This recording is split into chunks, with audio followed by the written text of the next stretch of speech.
Chapter 139. There was no such thing as an impenetrable wall in the world, even in the Kunlun party, which had many rules. In fact, the Kunlun party had existed for too long, and the various big and small forces in the sect were intertwined, making it even harder to keep a secret. Perhaps in the beginning, it could be kept a secret for a while, but as time went on, more and more people knew about this matter, and the rumors would naturally spread. The eagle fruit cultivated this time was prepared for the hottest young genius in the Kunlun party, Su Qingjun. This news leaked out very quickly, and then among the odd job disciples who participated in this competition, those who had a background, backing, or connections naturally knew about it, while those who didn't had a background remained in the dark. Xianxia belonged to the kind of people who didn't have a background, backing, or connections, so he didn't know about this secret. However, he wasn't an idiot. From the scale of this competition and the cautiousness of the two Jin Dan friar appearing at the same time, anyone would know that this matter was of great importance. He also saw that something was wrong from the expressions and movements of the other odd job disciples, but no one would specifically come over to tell him anything. Xianxia was very depressed and angry about this, but what he could do was to do his part as he had done in the past, and hope that through this competition, there would be a chance for a carp to jump over the dragon's gate. Lu Chen's situation was actually similar to Xianxia's. At least, he was an ordinary person with no background and backing, but he had a way out. At dusk that day, Xian secretly ran to his residence and found him. She pulled him aside and whispered to him for a long time. In the end, she solemnly said to him, "Brother Lu, do you understand? You can't miss this opportunity." Lu Chen lay down on the bed, put his hands behind his head, and said with a smile, "You came running to me like this, aren't you afraid that others will find out and punish you?" Xian snorted and said unconcernedly, "I'm not the only one. Those people from aristocratic families all had their superiors leak information to them. Besides, I heard it from Martial Aunt Melaleuca Japonica. She didn't specifically tell me not to say it, so it's fine for me to tell you." Lu Chen patted the bed and said, "All right, I know what to do. Sigh, it's so nice to have someone in the imperial court. It's so easy to get things done." Xian's eyes narrowed as she smiled, but she quickly widened them again. She said to Lu Chen, "Brother Lu, don't be careless. Once you're chosen, you can go to Sister Su's side." Lu Chen was startled and said, "What do you mean?" Xian laughed and lowered her voice, saying, "Even the people outside don't know about this. Martial Aunt Melaleuca Japonica only told me. It's good that you know, but don't let it slip." Lu Chen looked at her for a long time. He suddenly smiled and patted the edge of the bed, saying, "Little girl, you're amazing. Come and sit, let's talk." "Nonsense, there's still a lot of things you don't know about me." Xian laughed proudly, then said in a low voice, "Actually, in this competition to plant the eagle fruit, it's just to pick out the person with the best ling cultivation, and then go to Sister Su's side, because she wants to eat the fresh eagle fruit." She told Lu Chen about the eagle fruit in a low voice, and finally said, "In order to obtain the fresh and perfect eagle fruit, Martial Aunt Melaleuca Japonica spent a lot of effort to transplant 7 eagle fruit trees from the flowing fragrance garden, and directly plant them in the exclusive ling fields in Sister Su's cave. What's next is to have people watch over them day and night, and carefully cultivate them. The date of bearing fruit is almost set. One tree will bear fruit every 3 days. When it bears fruit, people will be called immediately, and when it's ripe, it will be eaten without any delay. In this way, in 21 days, it will be a success. Sister Su's serene moon arts will no longer be obstructed, and she can cultivate all the way to the peak of the Jin Dan realm." Lu Chen fell silent after hearing this, and after a long while, he nodded and said, "So that's how it is." Xian said curiously, "Brother Lu, why does your complexion look so bad?" Lu Chen shook his head, smiled bitterly, and said, "It's nothing, it's just that after hearing you say this, I suddenly feel that on this path of cultivation, she and I are really worlds apart." Xian laughed out loud, and covered her mouth as she laughed, and said, "Look at what you're saying, there's definitely a world of difference between us. Not to mention that Sister Su's family is rich, with countless wealth and goods, even if it's natural talent, the difference is still too great. So, Sister Sue is a genius, she was born with a good life, and can't be forced. Look, I'm not jealous, I'm even happy for her. Lu Chen looked at her, and smiled after a while, and said, "You're right, natural talent can't be forced." Xian nodded, and then warned him, "In short, Brother Lu, you just have to know. If you can be chosen this time, not only will Sister Sue owe you a favor, you might even have the chance to get closer to her. With this friendship, in the future in the Kunlun party, no one will dare to bully you." Lu Chen smiled, and said, "All right, I understand." Xian stared at him, and seemed to be even more nervous than when she was competing herself. She clenched her fists, and said, "You must win." Lu Chen patted his chest, and said, "It has to be me, don't worry." Xian laughed, and seemed to have some trust in him, and seemed to be full of confidence. The cultivation of the eagle fruit was not easy. This kind of spiritual fruit grew on the eagle fruit tree, and its trunk was slender, and its root system was developed. To adjust the spiritual energy of the 5 elements in the soil of the spiritual field was much more strenuous than normal spiritual grass, and it basically took a whole day. The odd job disciples who were chosen to participate in this competition were all very hard-working, but due to their limited cultivation, after a whole day of cultivation, they all looked pale and exhausted by dusk. When the sun set, everyone left.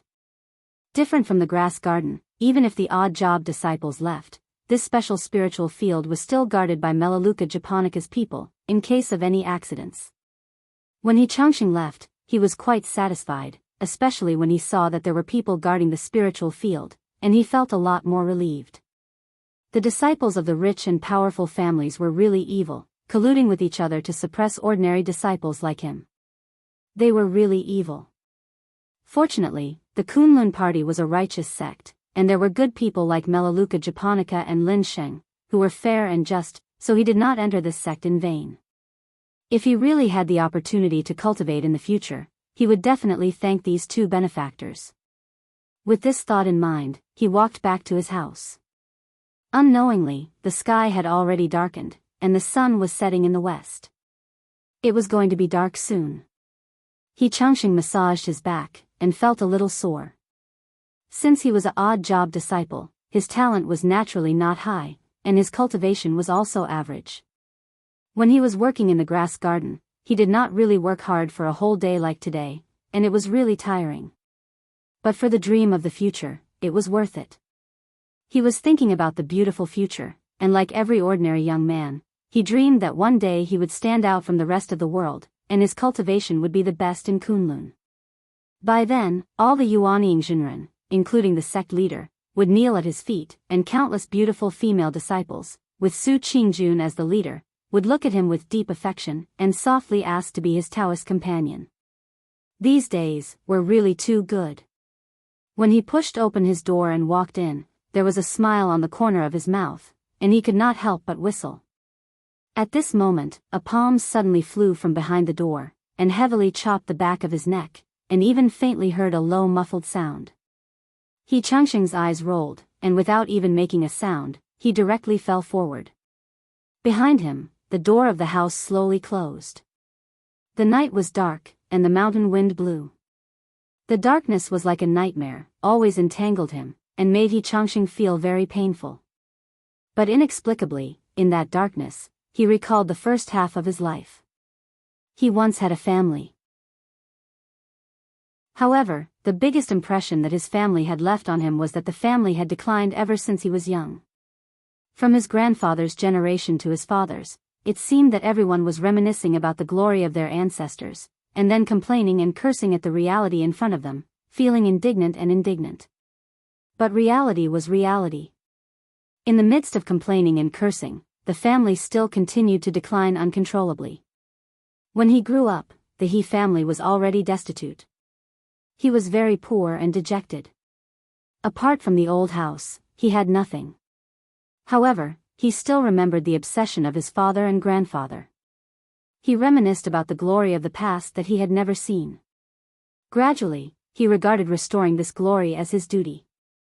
No one can stand in my way, and I will definitely restore the reputation of the family. I will succeed in my cultivation, become a spiritual master, and then rebuild the family business, marry a... No, what kind of identity is a spiritual master? Of course, I will marry a lot of wives, have a lot of children, and then buy countless wealth and goods. I will be better than the Su family, the Bai family, and the Lin family in Kunwa City.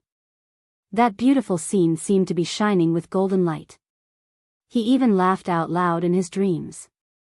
Then, he woke up. After waking up, he felt pain, as if his neck was being cut open. Then, when he turned his head with difficulty, he found that his hands and feet were tightly bound and thrown on the floor of the room, and there was an oil lamp on the table next to him, illuminating the room. There was another person in the room at the same time. You're awake? That person's back was facing him, but for some reason, he seemed to be able to sense that Xianxia had woken up. But he didn't turn his head and just faintly spoke. That voice was low and slightly hoarse, and it sounded very unfamiliar. Xianxia felt that he had never heard it before, but after a while, he inexplicably felt that it was somewhat familiar. He opened his eyes with difficulty and saw that the person's back was facing him. The person was holding a strange talisman brush in his hand, and he was drawing something on the white wall of his room. The traces drawn by the tip of the brush were as red as blood, and strange lines appeared on the white wall like the grin of a demon. Chapter 140. The strokes on the white wall were incomparably bright red and looked very much like it was smeared with fresh blood. At the same time, because it was too full, droplets of blood beads flowed down in a somewhat messy manner, leaving behind a number of thin blood stains, making one's hair stand on end just by looking at it. That person silently and patiently drew, as if what he was doing was a very important matter, but as the seal brush in his hand continuously waved, his voice once again came over. Most of the people in this world are very gullible. Many times, whatever other people say, they will believe it. For example, this reincarnation formation, for many years, many people in the world thought that it was incomparably evil, often killing people to take their blood and smearing it into the formation. In fact, it is not so exaggerated. That person raised his arm, drew a stroke, then turned his head to take a look and said, "Those who really need human blood, that is the supreme supernatural power of the evil sect, and killing people to take their blood is very troublesome. How can it be as comfortable as using cinnabar, right?" Under the candlelight, that person's face was wearing a black mask, covering his entire face, leaving only two dark and deep eye sockets. Xianxia did not know why, suddenly felt a burst of fear, cried out, "You, who are you, what do you want to do?" That person laughed behind the mask. The laughter was hoarse. After a moment, he did not answer Xianxia's question, only indifferently pointed to his side and said, "If your voice is a little louder, I will use it to cut off your tongue." Xianxia's body trembled, with some difficulty turned his head to look. As expected, on the ground not far from his head, there was a black short sword stabbed into the ground. It looked extremely sharp, reflecting a chilling light in the candlelight. Other than that, he also saw that around his body, on the ground, there were a number of small and crooked holes, the thickness of a finger. He did not know what exactly it was used for. A chill enveloped his entire body. Xianxia's face turned pale. For some reason, although this mysterious person did not look like a fiend, that kind of indifferent tone instead made people even more terrified. Xianxia saw that the masked person turned around again, continued to paint those strange formations on the wall. After a few deep breaths, he stammered, "You, who are you, where did I offend you?" That person did not respond, quietly painted, blood-like marks spread out on the white wall, indistinctly like a bloody door was about to form. Evil sect, evil sect. Xianxia's panting became more and more urgent. Suddenly he urgently said, "This big brother, I did not provoke your evil sect, let me go, let me go." The talisman brush was filled with cinnabar. It tapped on a spot on the white wall heavily, like a finishing touch. It seemed that the lifeless bloodstains suddenly had some aura. Then, between the bloodstains, a bloody door seemed to be open, as if evil ghosts would rush out from behind the bloody door in the next moment. That person turned around, put down the brush and then walked to Xianxia's side, looked down at him, then quietly said, "You did not provoke the evil sect but you are useful to me." He glanced at that mysterious and twisted horrifying blood door on the white wall, quietly laughed and said, I have searched for a long time and still could not find those companions, so, I can only think of a way to let them come out themselves. Xianxia did not understand the meaning of this person's words but instinctively felt an indescribable fear. His teeth started to chattering, said, what do you mean? That person looked at him, squatted down beside him, but did not seem to have the intention to make a move, instead looked at Xianxia's face. After a while, from behind the mask came a sigh. After a long while, he was heard saying in a low voice, bullying the weak, fiendish, greedy for life when encountering a strong enemy, afraid of death, everyone is like that. Standing in the light modest and respectful, in the dark unscrupulous? Probably one day, no, should be a long time ago, I may also become like that. That masked person faintly muttered to himself. A pair of dark eyes looked at Xianxia, who was tightly bound and unable to move. His eyes did not seem to have the slightest emotion, other than a stretch of indifference.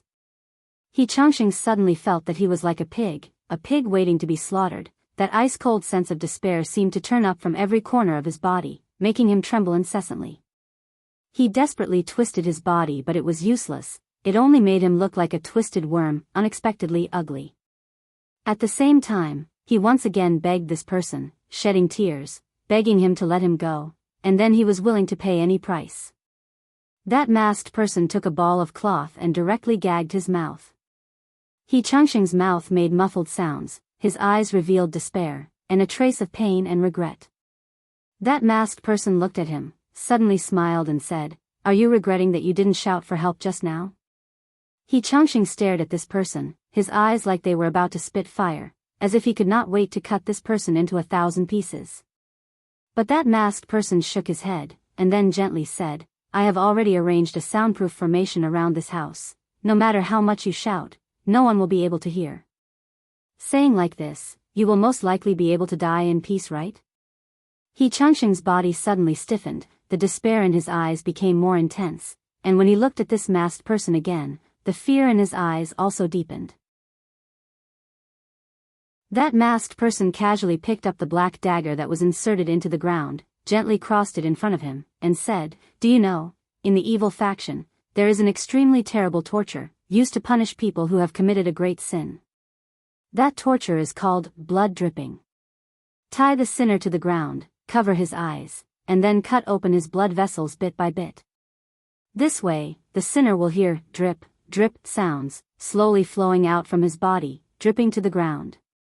Then, there will be countless terrible blood-devouring insects, from the wounds on your body, into your flesh, bit by bit eating everything in your body, and you can even hear those chewing sounds. Isn't it very interesting? The muscles on Xianxia's face violently trembled, his head desperately shook, his mouth as if he had gone crazy, strange sounds, his face without the slightest trace of blood. The masked man looked at him, then reached out and took out a small cloth bag. He shook it in front of Xianxia's eyes. Suddenly, there was a sha-shuck sound, like sand rolling, but also like the sound of countless insects rubbing and biting each other. Xianxia's mouth cried out, twice, his eyes stiffened, with indescribable fear staring at that small bag. After a moment, his lower body was wet. The masked person put down the bag, took out another item, it was an eye mask, and then slowly put it on Xianxia's face, quietly said, Let's begin. Xianxia wailed, struggled with all his might, but right now, like a fish on the chopping board, in the end, it was useless. Soon, his eyes were covered by a black blindfold, and he was completely drowned in darkness. An icy chill, like a merciless blade, fell on his right wrist. Xianxia's body instantly began to tremble violently, but the icy cold intense seemed to be indestructible. In an instant, it seeped into his flesh and blood and pressed down fiercely. Drip, Xianxia suddenly held his breath. Drip, the surroundings suddenly turned dark, a stretch of silence, only that soft but clear sound, like a drop of water falling. Drip, the sound of every drop, seemed to have the same interval, every drop of water, was like a terrible hammer, fiercely beating his soul. Every blow was enough to make one's soul fly away and scatter. However, the nightmare did not seem to be over. In that terrible and clear dripping sound, suddenly there was a thin, sha-sha sound, like the sound of insects crawling, echoing in his ears. A frighteningly cold and numb feeling came from his wound. Xianxia could no longer bear it, let out a heart-wrenching roar, but all the sound, in the end, was blocked in the depths of his throat. The night wind was bleak, someone blew out the candles, darkness surged, plunging the world into a shadow. The masked person slowly stood up, coldly looking at the person in front of him, whose entire body was like sifting chaff, to the point that he did not even look like a human, put away the small bag in his hand, then turned and walked out. Behind him, in the small twisted tunnels on the ground, bright red liquid was slowly dripping, making an orderly sound. When the door opened, there was a low, squeaked sound. Looking at the world outside the house, it was already late at night. He closed the door, walked to the dark side of the road, and sat down under the big tree. The dark shadow of the tree was hazy, covering his figure. After a moment, a black shadow walked out from behind the tree. It was a black dog, sniffing around and coming to his side. The masked person took off his mask. With the dim light, the outline of his face could be seen clearly. It was Lu Chen. He looked a little tired, even the light in his eyes was a little dim. Atsu stood in the darkness, staring at him. After a while, it leaned over, gently rubbing its head against Lu Chen's arm. Lu Chen reached out and hugged it, gently touched Atsu's head, and whispered, "It's done." Atsu let out a low whimper, as if in response to his words. Lu Chen looked up at the dark night, a trace of complex emotions flashed through the depths of his eyes. After a moment, he picked up the small bag. Atsu's eyes stared at the small bag, unblinking. Lu Chen also looked at the small bag, looked for a while, and suddenly said to Atsu, "You see, I was right, right? There are so many people in this world, they believe whatever others say." He gently loosened his hand, the rope at the mouth of the bag fell. In the night wind, the sand inside was blown up by the wind, drifting into the quiet and cold depths of the night. Chapter 141. When the morning light shone, Lu Chen walked out of the door, yawning. Together with many other servant disciples, he walked towards the direction of the fragrance garden. Along the way, he met many fellow disciples he knew, and they greeted each other. One or two of them who were more familiar with him even joked with him, "Did you not sleep well last night?" "I didn't sleep enough. I work every day. I'm exhausted." Lu Chen shook his head and sighed. The servant disciples beside him all nodded. It seemed that everyone felt the same way. The various rules of the Kunlun party, such as squeezing the servant disciples and worshipping the talented ones, had long been an open secret. But no matter what, the Kunlun party was still a righteous sect, and it would still give the servant disciples a little hope. As long as one's luck and talent were all there was still a chance for them to make a name for themselves. The hope was small, but the beauty of immortality was enough to make people willing to fight for it. They chatted along the way, and when they reached the fragrance garden, the sun had already risen and shone on the vast herb garden. The wind that blew against their faces also brought with it the unique fragrance of the fragrance garden.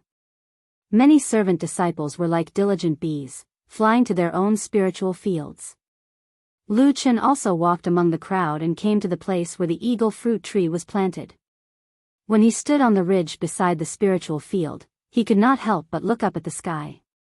The sky was bright, and the sun was bright. It was a good day. The rest of the people soon arrived, and after a while, Melaleuca japonica and Lin Sheng, the two Jin Dan friar, also arrived. Just as everyone was about to start, Lin Sheng, who was calling the roll, suddenly frowned and said loudly, "Wait a minute, one person is missing." Everyone stopped in their tracks in shock and looked back. Melaleuca japonica was also a little surprised, and said, "Such a good opportunity. Is there still someone who doesn't know what's good for him? Who is it?" Lin Sheng looked at the list in his hand, and then looked at the servant disciples standing there, including Lu Chen and the others. After a moment of silence, he said to Melaleuca japonica, "A disciple named Xianxia is not here." Melaleuca japonica snorted and said, "He doesn't know what's good for him. Forget it, ignore him. We can't let so many people stand here and wait for him. Let's start." This was completely reasonable, and Lin Xing had no objection. He immediately ordered everyone to go into the spiritual field to cultivate the eagle fruit tree. At the same time, he looked at the path they had come from, and a trace of displeasure flashed across his face. Yan Luo was the one who had called for this, but he was the one who had chosen these servant disciples. Now that He Changxing was absent for no reason, even though Yan Luo had no intention of blaming him, this situation was a slap to his face. Lin Xing thought that when this guy came later, he would definitely give him a stern lecture. As for the one who was selected in the end, it seemed that he could not choose this guy. Lin Xing thought so in his heart, but he did not show it on his face. He just turned around and looked at the busy disciples in the spiritual field. Lin Xing's idea of giving He Changxing a good scolding never came true, because He Changxing did not come for the whole morning. By noon, Lin Xing's face had begun to turn a little pale, and everyone except for Melaleuca japonica secretly distanced themselves from him. In the middle, Melaleuca japonica turned her head to look at him again, but she did not say anything. Arranging the management of the servant disciples was Lin Xing's job, and it was fine for her to say a few words, but if she interfered too much, it would be crossing the line. Another hour passed, and Lin Xing finally could not stand it anymore. He called for a disciple on guard beside him and ordered him to find He Changxing. At this moment, Lin Xing had already made up his mind. If He Changxing could not give a good reason when he came, he would deal with him on the spot and chase this audacious servant disciple out of Fragrance Garden. The disciple on guard received the order and left. The surrounding people, including the busy servant disciples in the spiritual field, were also secretly paying attention to this side. Some of them did not make a sound, but there were also a few who had smiles on their faces. It seemed that they were glad that they had one less opponent. The quiet mountain breeze blew through the herb garden, and the sunlight from the sky seemed to be gentle as well. After less than an hour, the commotion suddenly came from outside the grass garden. The noise seemed to come from afar, but because it was too far away, it could not be heard clearly. However, there seemed to be a few shrill screams mixed in, and then it quickly spread towards the flowing fragrance garden. At the edge of the spiritual field, Melaleuca japonica and Lin Xing had the highest level of cultivation, so they were the first to notice a trace of abnormality. They turned to look at the same time, and not long after, they saw the disciple on guard rush over with a pale face. He suddenly threw himself in front of Lin Xing, and then with a look of horror on his face, he stammered, He is dead. What? The news of He Changxing's sudden death spread in the blink of an eye in Fragrance Garden. At first, everyone was still surprised, but very quickly, many people felt that something was not quite right. The Kunlun party suddenly sent a lot of people to directly seal off the area, forbidding everyone from approaching He Changxing's house. Lin Xing and Melaleuca japonica were the first to arrive at the place, but they did not come out from the house. In the afternoon, the two Yuanying Jinren of Bai Chao Tang, Qian Deng and Ming Zhu also rushed over, and walked into the house with a solemn face. A little later, it was dusk, and under the countless watchful eyes, the head of Kunlun, Jinren Idle Month, also came over with a gloomy face. In the huge Kunlun party, it seemed that a storm was coming. All kinds of rumors spread wildly in the Kunlun party. About what happened in the house, why the usually inconspicuous disciples suddenly died, and how it could attract the attention of so many powerful high-level Jinren. There were countless versions of answers to these questions. Some said that the disciple had been squeezed too much, and the pain was unbearable, and he felt that his future was hopeless, so he committed suicide in despair. Someone scoffed and sneered, "What do you know? It's clear that the guy was bullied a few days ago, and he couldn't take it anymore, so he died." As for who bullied him, there were only a few bold and evil people in the Kunlun party today. Think about it yourself. Anyway, some people did things in a disgusting way, so be careful of retribution. Someone else said with certainty that the reason why it attracted the attention of so many Jinren was that the situation in the house was too tragic. The house was full of blood, and it was a horrible sight, like hell on earth. Someone next to him asked, "How can a person commit suicide to make the house and the ground covered in blood?" Then there was a bout of racking their brains to think about it. In the evening, the news gradually became clearer. There was indeed a murder in the house, and someone died, and the deceased was Xianxia. Xianxia died a very, very tragic death. But as for how tragic it was, none of the people who did not enter the house could tell. None of the people who entered the house wanted to speak. At most, they would say the word tragic with an ugly expression on their faces when they were cornered. When night fell, the Kunlun party had surrounded the house and the surrounding area of dozens of feet.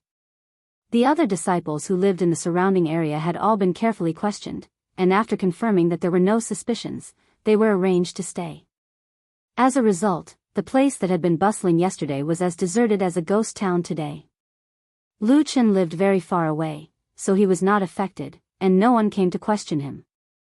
So when it was dark, he stayed alone in his house, let Atsu lie on his lap, and began to help it untie the cloth. The blood-stained white cloth was thrown aside, revealing the hideous and ugly wounds. From time to time, Atsu's body would twitch in pain, but most of the time, it still endured the pain and lay there obediently. Some of the wounds were almost healed, so Lu Chen did not care anymore. He only replaced the most seriously injured parts. It seemed that less than half of Atsu's body was still wrapped in white cloth, and it seemed to be more pleasing to the eye than before. But it seemed to be a little uglier, because now Atsu only had one eye and half a tail. When it stood, its limp was getting worse. Only the terrifying scars on its face seemed to add a little more murderous aura to it, making it look a lot fiercer. It's almost healed. Lu Chen looked at the black dog in front of him, then patted its head and said softly. Atsu responded to him and wagged its tail. Lu Chen looked at it and saw that half of its tail was wagging, which looked a little funny and weird. He could not help but sigh, then he smiled and said, "When it's healed, you have to be careful when you go out to play." In Atsu's one eye, a dark green light flashed, and then it leaned its head on Lu Chen's knee, quietly snuggling up to him. And in a place that Lu Chen could not see, under the layer of dark green light, there was a very faint black, swaying a little. Lu Chen looked out of the window. The dark night was endless, and his expression was also indifferent. After a moment, he waved his hand, and the candlelight in the room dimmed. "Go to sleep, we'll see what happens tomorrow." The next day, it was still a good weather. The sun hung high in the sky, it was clear and cloudy, the sky was bright, the universe was bright. However, a shadow had already shrouded the Kunlun party. Updated news came out. It only said that a few Yuanying Jinren, led by Jinren Idle Month, were furious. The reason was, in that house, Xianxia, who died a horrible death, may have been killed by the people of the Devil Sect of the Three Realms. This was the first time in decades that the Devil Sect killed so brazenly in the Kunlun Mountains, and they showed their horses and carriages, directly revealing their identity. Of course, this was undoubtedly a painful slap in the face of the entire Kunlun sect. How could the Idle Moon Immortal and the others not be incomparably furious? While he was dealing with Xianxia's funeral affairs, he was also cursing the person in charge of the patrolling guards until his face was covered in dirt. When the head of the Heavenly Soldier Hall of the Kunlun party, Dukan Jinren, was summoned to Jinren Idle Month's place, he saw a few Jin Dan Friar, who were usually high and mighty, retreating with a pale face. Jinren Idle Month seemed to still be angry, his face was livid. He only nodded when he saw Dukan Jinren, then he did not say any empty words. He directly asked Dukan Jinren, "Your disciple, how is he now?" Chapter 142. Only Daoist Master Xianyu and Daoist Master Du Kong were left in the Heavenly Kun Peaks Jingyang Hall. There were no outsiders present. In addition, the two of them were very familiar with each other, so they spoke much more casually. However, Dao Master Du Kong couldn't help but be startled when he heard Dao Master Xianyu's question. He replied, "He's still in closed-door meditation." "Senior brother sect master, you," Dao Master Xianyu sighed. He didn't speak immediately. Instead, he stretched out his hand and gestured for Dao Master Du Kong to sit down with him. Then, he called for someone to serve hot tea. Dao Master Xianyu signaled the servant boy to withdraw from the main hall. Then, Dao Master Xianyu picked up the teacup and took a sip. Suddenly, he heard Dao Master Du Kong praise the tea. Then, He cast a sidelong glance at him and said, "This tea is Little Crane." Dukanjinren nodded. As the Kunlun party's heavenly soldier hall's first seat for many years, he had seen all kinds of things. However, he smiled bitterly and sighed. "This Little Crane tea is indeed excellent, but I probably won't be able to get it from the family in the future."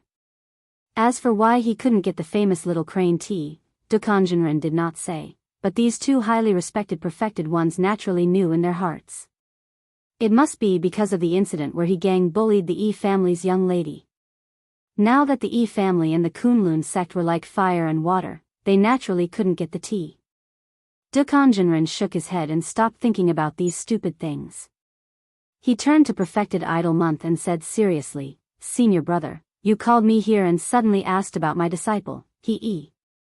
What's the reason?" Perfected Idol Month nodded and pondered for a while. "There was a murder case at Fragrance Garden a few days ago. Did you hear about the death of a servant disciple?" Dukanjinren nodded and said, "I've heard about it, but I haven't been there to take a look. I only know some rough information." "What's wrong, senior brother?" Perfected Idol Month casually took out a scroll from her bosom and passed it to him. She said lightly, "It's about the situation in the house. Take a look for yourself." Dukanjinren took it with some doubts. He first glanced at Perfected Idol Month, then lowered his head and began to flip through it. But as he read, his eyebrows frowned slightly, his expression became more and more solemn. For a moment, in the huge Jianghu hall, there was only the sound of him flipping pages. After a while, Dukanjinren finished looking at everything. His face had already become somewhat unsightly. He said in a deep voice, "The evil cult is actually so insolent, they are really going too far." As he spoke, he seemed to have thought of something and looked at Perfected Idol Month. After hesitating for a while, he said, "Senior brother, such a thing happened, and you suddenly asked about he just now. Could it be that you want him to let him come to see me?" Perfected Idol Month stretched out her fingers and rubbed between her eyebrows. She said lightly, "I know you have high expectations of he, but his younger brother did indeed provoke public anger in the matter a few days ago. As the elder brother, he also did something wrong. It's inevitable to punish him." A trace of joy appeared on Dukanjinren's face. He stood up and said, "Of course. In fact, if it wasn't for senior brother sect leader who came forward to mediate for me that day, Qiandang and Mingzhu from Baichao Tang might not have been willing to let this matter go so easily. I have always been grateful for this." Perfected Idol Month nodded. She looked at Dukanjinren with a trace of satisfaction in her eyes. She said, "It's good that you know what you are doing. After the battle in the desolate valley 10 years ago, the evil cult has been on the decline for many years. Very few people in the sect had contact with those evildoers. Only your disciple, he, met with an accident in the land of chaos a few years ago. He fought with the remnants of the evil cult several times. I heard that it was a few years." 3 years. Dukanjinren immediately replied, "That child is strong-willed and unyielding. Because his family members died in the hands of the evil cult's demons, he hated the evil cult to the core. Therefore, he fought with those evildoers in the land of chaos for a long time. After 3 years, both sides suffered heavy losses before he returned to the mountain. But in terms of understanding the situation of the evil cult in our sect, there's no one better than him." Perfected Idol Month smiled and said, "I also thought of this, so, of course, if you think that he is in closed-door cultivation and it will affect his progress, it's not good for me, absolutely not." Dukanjinren immediately opened his mouth and said resolutely and decisively, "Senior Martial Brother, I'm not an old fool. This is a chance that Senior Martial Brother is giving him, allowing him to come out of closed-door cultivation in advance. And the aristocratic families in Kunwu City can't say anything in front of the threat of the evil cult. We, master and disciple, will always remember this kindness in our hearts." Perfected Idol Month smiled and seemed to be a bit emotional. She said, "It's good that you know. All these years, there have always been people who are dissatisfied with my position as the sect head. They always say that when my master retired to the Winter Peak, the position of sect head should have been passed on to Martial Uncle Tianlan. Alas. Junior martial brothers like Qiandang and Mingzhu also have ambiguous attitudes towards this. Only you, who have been in charge of the Heavenly Soldier Hall for many years, have always firmly stood on my side. Dukanjinren sneered and said, Senior martial brother, don't be angry. Who doesn't know what those people are thinking? They just want to take the opportunity to suppress us so that they can occupy more things on the strange peak in the sky. Ridiculous. What's more, when the position was passed on, we were all standing in this Jingyang Hall. Even Martial Uncle Tianlan hasn't said anything yet. Since when did they have the right to complain? He cupped his hands and said seriously, Senior martial brother, don't worry. Those clowns definitely can't overturn the sky. Even if we take 10,000 steps back, Martial Uncle Bai Chen is still on the winter peak. I don't think they dare to act recklessly. I'll call He over to greet Senior martial brother now. If you have any instructions, just tell me. I'll ask that kid to do his best to help you catch this evildoer of the evil cult hiding in the dark. He definitely won't let Senior martial brother down. Immortal Idol Month nodded with a smile and said, That's good. Dukanjinren turned around and left. He walked vigorously and was obviously very happy. For a person of his cultivation and temperament, this was also rare. However, from this, it could be seen that Dukanjinren really liked his disciple He from the bottom of his heart and had deep expectations for him. Encountering this kind of thing, he seemed to be happier than encountering a happy event. Immortal Idol Month watched Dukanjinren leave. He was the only one left in the huge Xingyang Hall. He turned around and sat silently for a while. Suddenly, he sighed softly and his face showed some inexplicable tiredness. With his master, who was a perfected lord of Huashan's sect, still alive and he was sitting in the position of sect leader, those people still dared to make irresponsible remarks from time to time. Did they really have the guts? With just a few perfected masters in the Yuanying realm? Immortal Idol Month smiled bitterly and his face gradually became heavy. He was afraid that those people had someone backing them up. In the fragrant garden, the competition to plant the eagle fruit tree was disrupted by this sudden murder. Not to mention the others, even the leader, Melaleuca japonica and the two Jin Dan friar Lin Sheng, had not returned for a few days. The remaining odd-job disciples looked at each other and did not know what to do. However, life still had to go on. In these days when all kinds of rumors were spreading wildly, everyone still came to the spiritual field as usual. Although they did not know if the competition could continue, they still had to do their work. It was just that some people slacked, some worked more, and some seemed to be especially serious. This person who was especially diligent and serious was Lu Chen. Every day when it was time for him to work, he did not slack off and honestly did all the things that he had to do. When he was free, he would gather with the others on the ridge of the fields and discuss the ups and downs of the past few days in a lively manner. He talked about that unfortunate person who died a violent death and together they imagined that if it was really the evil cult's doing, what kind of legendary evildoers would be like and so on and so forth. Everyone did not have much opinion of the gentle and polite Lu Chen. Some even kindly reminded him not to waste his effort. Seeing that the two uncle masters Yen and Lin had not returned for a few days, this matter was probably going to be ruined. Even if it was not ruined, they would at least have to compete again when the time came. Otherwise, if they were not here for the past few days, who could tell if there was anything fishy? Lu Chen smiled and did not say anything. He nodded in agreement, but he still did what he had to do, and the others did not bother to criticize him. After another 2 days, Melaleuca japonica and Lin Xing returned to the grass garden. It seemed that the sect had other arrangements for the two of them after hearing about the murder case. But even though they were back, Melaleuca japonica and Lin Xing did not look too good, and they seemed to be in a bad mood. Then, as most people expected, they directly ignored the results of the few days of absence and announced to the crowd that the competition was invalid.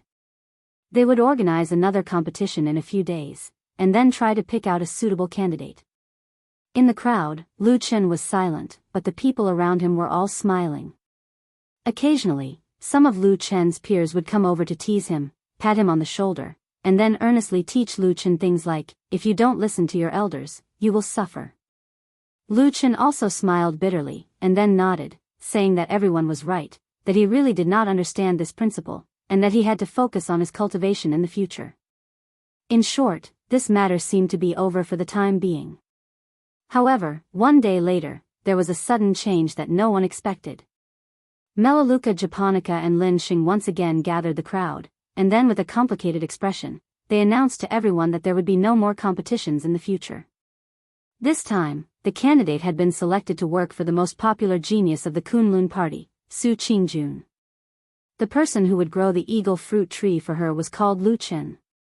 The crowd was in an uproar, and when they looked over, even Lu Chen was dumbfounded, as if he did not know what was going on, and had a puzzled look on his face. The crowd surrounded the two Jean Dan friar and kept asking questions, and then Melaleuca japonica calmly said that it did not matter who said it, because it was Su Qingjun who had directly selected the candidate. The crowd was shocked and even more confused, and everyone kept talking at once. Melaleuca japonica, on the other hand, looked at Lu Chen from afar with a meaningful look in her eyes, and a playful smile appeared on her lips. Chapter 143. So what do I say? Are you going to thank me? After knocking on Lu Chen's door and walking in, Xian leaned against the table with a smug look on her face, giggling as she spoke to Lu Chen. Lu Chen nodded repeatedly and said with a straight face, "Of course, it's all thanks to Miss Yi's sharp eyes that I had this opportunity." Hee hee. Xian looked even happier. She crossed her arms in front of her chest and said proudly, "It can't be helped, I'm just so smart." That day, I ran into Sister Su on the road. Although I only spoke a few words to her, I could tell from her words that she was very concerned about the eagle fruits. So I thought, if I don't care about other people's matters, how could she not care about herself? Since Martial Aunt Yen and Martial Aunt Lin aren't around, she'll definitely go and take a look herself, right? Lu Chen nodded repeatedly, yes, yes, yes, as if he had suddenly seen the light. You're really too smart, too quick-witted. Xian sighed, a pained expression on her face as she said, "It's a pity that the others all think they're so smart. Whenever there's a chance, they'll slack off." Sister Su is secretly watching from the side, so of course she won't like it. So, looking at your diligent appearance and the fact that you've cultivated the eagle fruits well, it'd be strange if she didn't choose you. So, she said to Lu Chen in a serious tone, "Brother Lu, in the future, you should remember this lesson. Don't be reckless, don't be lazy." Okay, I'll remember it all. Whatever you say is right." Lu Chen chuckled, as if no matter what Xian said, he would listen with infinite patience. So much so that Xian herself was a little embarrassed from bragging. She blushed and glared at him. "Whatever, did I help you this time?" Xian asked. "You've been a great help," Lu Chen said. Xian stretched out her hand and said with a smile, "Then why don't you give me some benefits? Hand it over quickly. How about I devote myself to you?" "What?" Xian was startled. She blushed and said, "Hey, Brother Lu, you're not being serious again." "What are you talking about?" Lu Chen laughed and waved his hand. "I'm just kidding. How can you joke around like this all the time? When we first met in the land of chaos, you even asked me to marry you. You're too shameless." Lu Chen laughed and said, "I asked you to repay me with your body, but you're not willing. If it's my turn to repay you with my body, you're still not willing. Wow, you're too difficult to talk to. Hey, can't you talk nicely, Brother Lu?" Xian looked like she was about to jump on the table in anger. Her face was red and even her eyes were watery. Lu Chen shrugged and pulled her to sit down. Then, he said with a smile, Okay, let's not joke around. I'm more than 10 years older than you. I can't bully a little girl like you. Oh, but speaking of gifts, I really don't know what to give you." Xian suddenly raised her head and looked at him. Lu Chen didn't notice. He lowered his head and pondered for a moment. Then, he said, "How about this? I don't have anything good with me now. When you find a suitable husband in the future, on the day of your wedding, I'll give you the best gift, okay? On the day of my wedding? Xin still looked a little shy, but her eyes were bright and clear, like gentle water ripples, flickering with beautiful, ever-changing, sparkling glimmers as she asked softly. Lu Chen said with a smile, yes. Xin looked at him for a while. Then, she suddenly giggled and said, okay, but you said it yourself. You must want the best thing, the best gift. Lu Chen stretched out his hand and said with a smile, a gentleman's word. Xin nodded her head heavily. She also extended her fair palm and clapped it on his palm. With a clear and melodious sound, she said loudly, it's a promise. Their palms touched for a moment. There seemed to be a trace of an unusual softness in their palms. Lu Chen withdrew his hand and walked to the side of the bed to sit down. As if he suddenly thought of something, he said to himself, let me think, I can't be considered a gentleman, hey. Xin jumped 8 feet high. She rushed over and pushed him down angrily. Lu Chen fell on the bed and laughed. Xin found it funny and angry at the same time. She stretched out her hand and hit him a few times. She said angrily, you're too bad, too bad.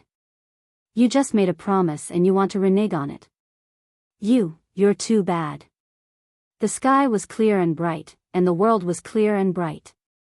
The majestic Kunlun mountain range stood on the earth. It was like a majestic giant. In its embrace, there were countless living beings. It also hid unknown darkness and shadows. When the warm sunlight fell on the house, everything looked so quiet and peaceful. There was almost no one around. Therefore, the sound of footsteps that broke the silence was unusually clear and loud. 2 people came. They were Dukanjinren and his disciple, He. There were disciples guarding a place about 10 feet away from the house. However, after He handed over Immortal Idol Month's letter, they quickly stepped aside. Several gazes fell on He's face. It seemed that they were more interested in this young man than the respected Dukanjinren. He's face was somewhat similar to his younger brother, He Gang. Of course, that was before He Gang's face was disfigured. They hadn't seen each other for many days. Perhaps it was because he had been in seclusion in the cave for a long time without seeing the sun. He's face looked a little pale. However, other than that, he was full of spirit and energy. His expression was calm. It seemed that he had not been affected by that incident at all. When they walked to the door of the house, Dukanjinren stopped.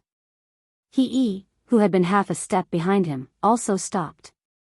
There was no one around. Dukanjinren looked at his disciple. His eyes finally showed a trace of relief. He smiled and said, actually, when I agreed to sect leader's senior brother's request, I was still a little worried for you. However, this opportunity was too rare for you. I could only snatch it first. He's face showed a trace of gratitude. He lowered his head and said softly, Master's kindness is too great. It's really hard for this disciple to repay you. However, seeing you like this, I am also relieved. Dukanjinren didn't care. He smiled and said, I was worried that the incident would be too big of a blow to you. It would affect your temperament and confuse your cultivation. Now, it seems that not only have you not been affected, but you have also made progress. You should be only 1 step away from breaking through the Jin Dan realm, right? He smiled. His face was calm and determined. He didn't say anything. Dukanjinren nodded and said, you are right. You have not achieved your potential yet. You should hide and endure. If you can use this setback as a sharpening, it will be very beneficial to your cultivation in the future. As he spoke, he seemed to think of something. He smiled faintly and said, now, everyone in the sect thinks that Su Qingjun is a genius. I don't think so. In the future, her achievements may not be able to surpass yours. Even with He's calm temperament, he was shocked when he heard this. He said, Master, what do you mean? Su Qingjun has her own talent. She is indeed powerful. However, The reason why she can break through the Jin Dan realm so early is that the Su family and her master, Mu Yuan, have been sparing no effort to accumulate all kinds of spiritual materials and resources. This is also an important reason. The Su family hopes that there will be another Yuan Yingzhenren in their family. For this, they can do anything. As far as I know, her master, Mu Yuan, has an even greater ambition. Greater ambition than Yuan Yingzhenren. He Yi's expression changed slightly. He said softly, "You mean Martial Uncle Mu Yuan wants junior sister Su to become a perfected cultivator?" "Of course." Dukan Jinren sneered and said, "Mu Yuan is the leader of the iron branch of our sect. He has long been dissatisfied with the decline of the iron branch for many years. However, with his ability, how can he shake the Kunji? After all, there are two perfected cultivators, Bai Chen and Tianlan, in the Kunji. Therefore, if the iron branch wants to prosper, the only hope is for a peerless genius to rise up and become a perfected cultivator in the divine transformation realm. In this way, there will naturally be a storm and a meteoric rise." He was silent. After a moment, he nodded and said, "Master is right. It's no wonder that Shirbua Kihara takes good care of junior sister Su. I heard that he is extremely demanding in his cultivation. He doesn't allow any mistakes and doesn't allow any regrets." At this point, He also smiled and said, "It must be hard for junior sister Su to cultivate under such heavy pressure and bravely advance all the way to where she is today." Dao Master Du Kong smiled mischievously. There was a look of disapproval on his face as he said, "It's still too early. Let's wait and watch the show." He paused for a moment, then looked at He and said, "In short, the path of cultivation is long and dangerous. You still have a long way to go. Xiao Yi, you have talent, but in the future, you must be able to calm your heart and cultivate in peace. Only then will you be able to achieve great things." He took a step back and bowed deeply to Dukan Jinren. He said in a low voice, "I will remember Master's teachings." Dukan Jinren nodded and said, "That's all. Just remember it. Let's go in." He said, "Yes." He stepped forward and prepared to push the door. Dukan Jinren said, "This matter is related to the evil faction. It is of great importance. Sect head Shixiang attaches great importance to it. You must investigate carefully and try to catch the murderer as soon as possible. Find out the truth." He said, "Yes, disciple understands." With a creaking sound, the two doors were pushed open by his hands. A gloomy aura gushed out from the room. It seemed that the light from the outside could not penetrate the room for a while, but a strange and unpleasant smell wafted out. He was about to walk in when he suddenly heard Dukan Jinren sneer behind him. He turned his head and said, "Master, what's wrong?" Dukan Jinren said, "Nothing. I just suddenly thought of something. I can't help but laugh at Mu Yuan's wishful thinking." "What is it?" Perfected Dukong said leisurely, "Mu Yuan has great ambitions.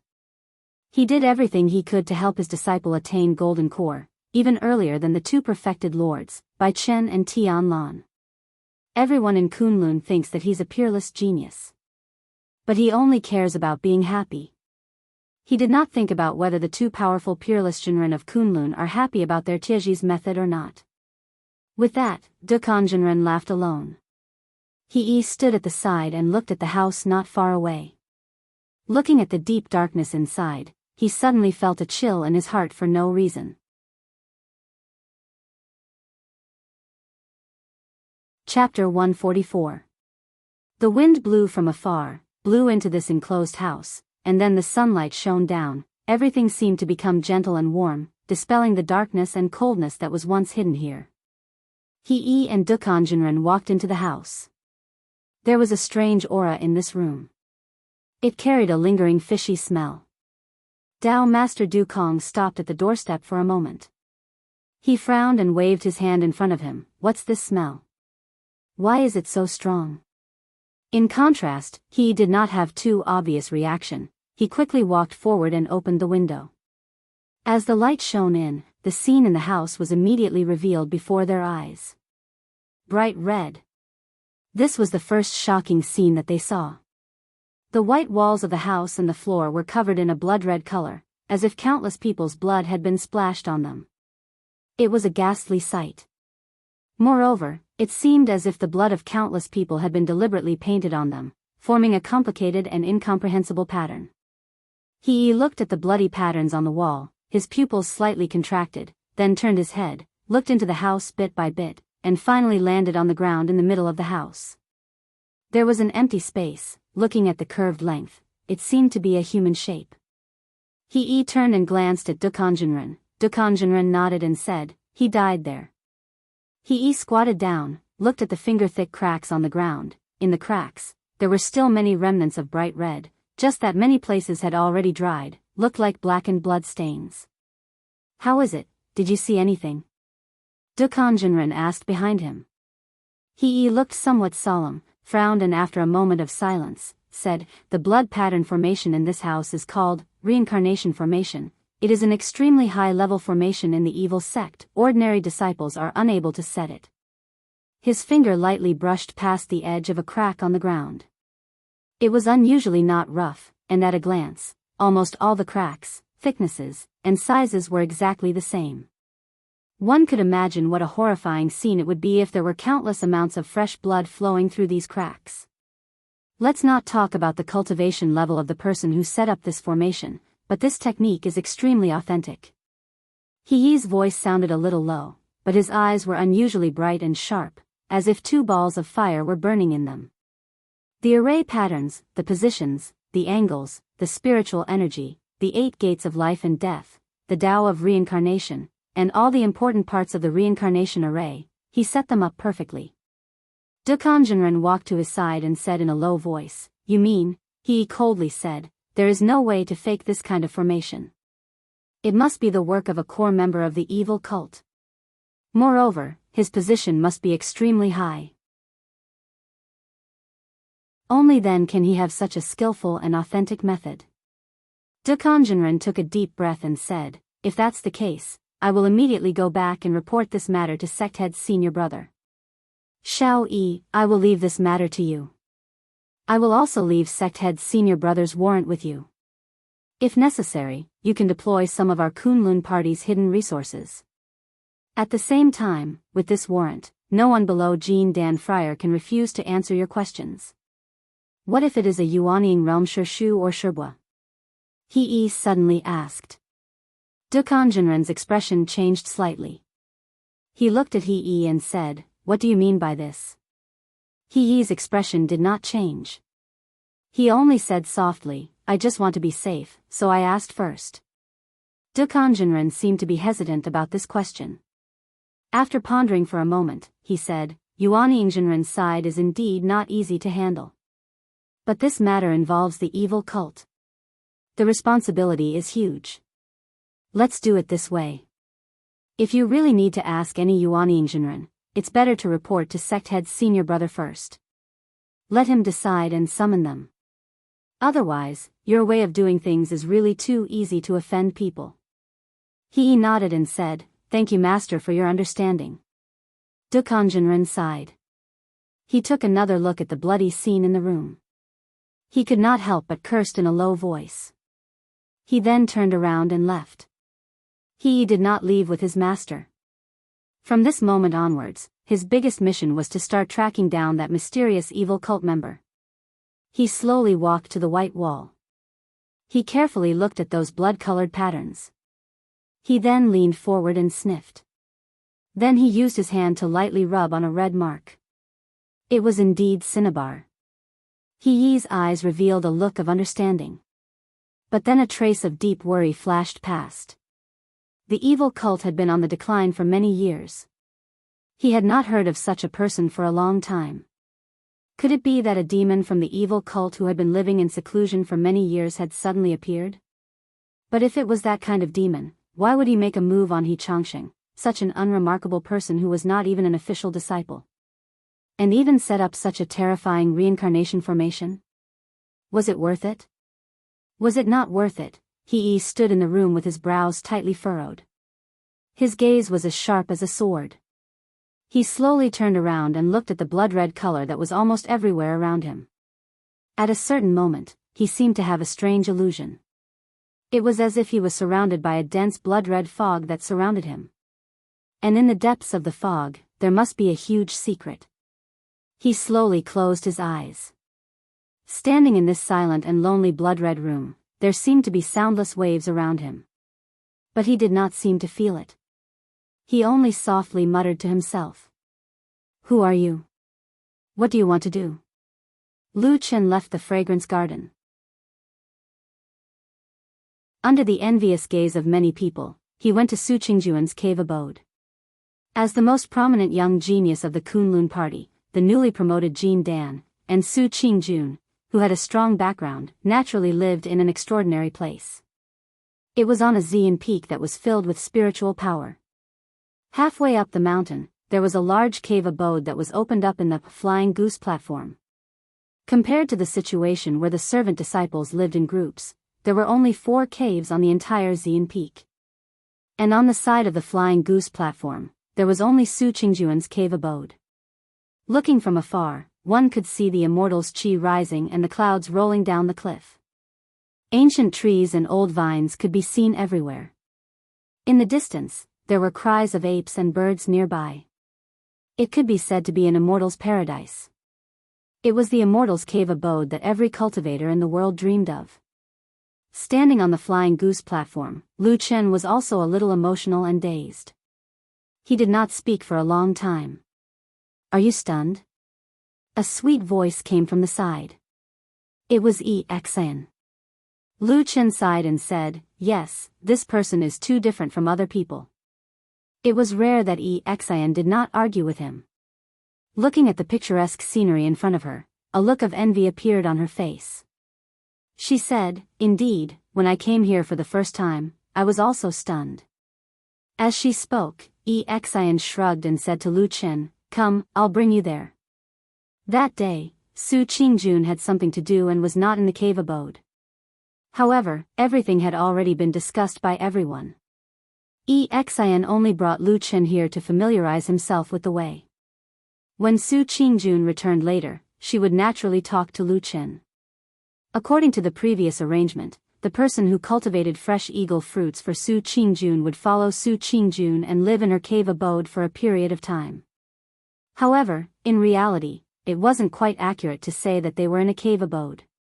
Generally speaking, the entire soaring goose terrace was actually within the range of Su Qingjuan's cave abode. Walking on it meant that they were in her cave abode. However, the cave abode where Su Qingjun usually lived and cultivated referred to the wide stone cave that was opened on the side of the mountain wall of the flying goose platform. Usually, the cave door was closed and outsiders could not enter. The place where Lu Chen was going to stay was a mountain forest more than 100 feet away from the cave door. There was a spiritual field here, which was full of spiritual power and fertile land. Bai Chao Tang had also transplanted the 7 best eagle fruit trees here. In the following time, Lu Chen's task was to take care of these eagle fruit trees.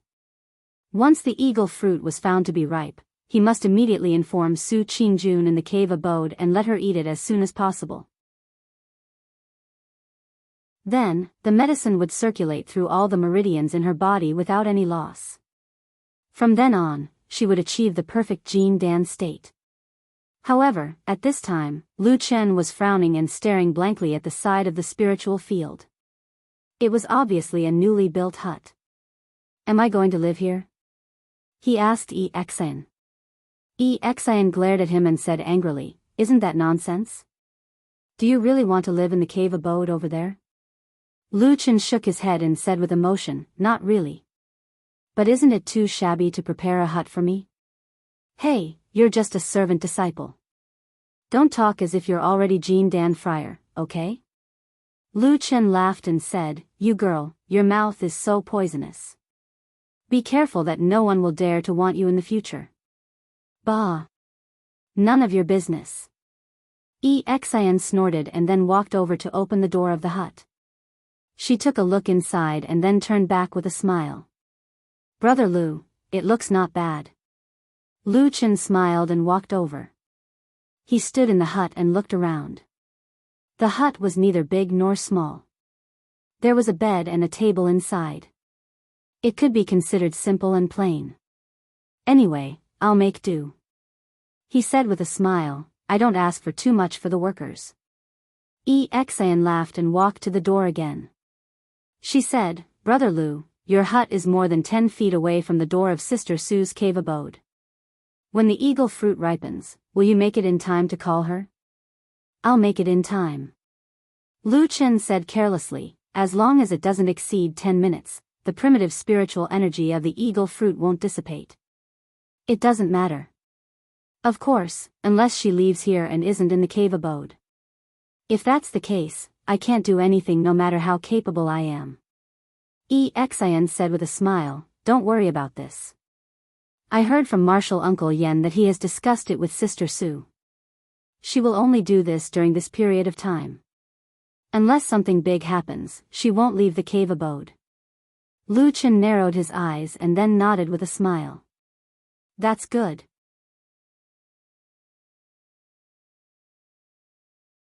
Chapter 145. Su Qingjun returned to the Flying Goose Terrace abode on Purple Cloud Peak in the afternoon. By this time, Xian had already left.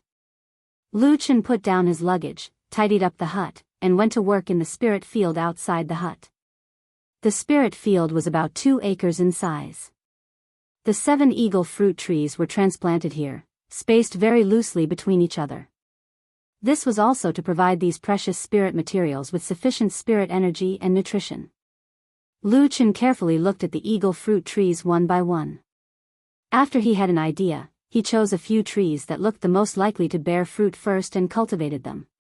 When he was tired, he sat down on the embankment to rest. Looking at the hut on the other side, he couldn't help but smile bitterly. He muttered to himself, after living in a hut for so long, I finally managed to live in a brick house, and now I'm living in a hut. I'm really regressing. What do you mean regressing? A clear and melodious voice came from behind him.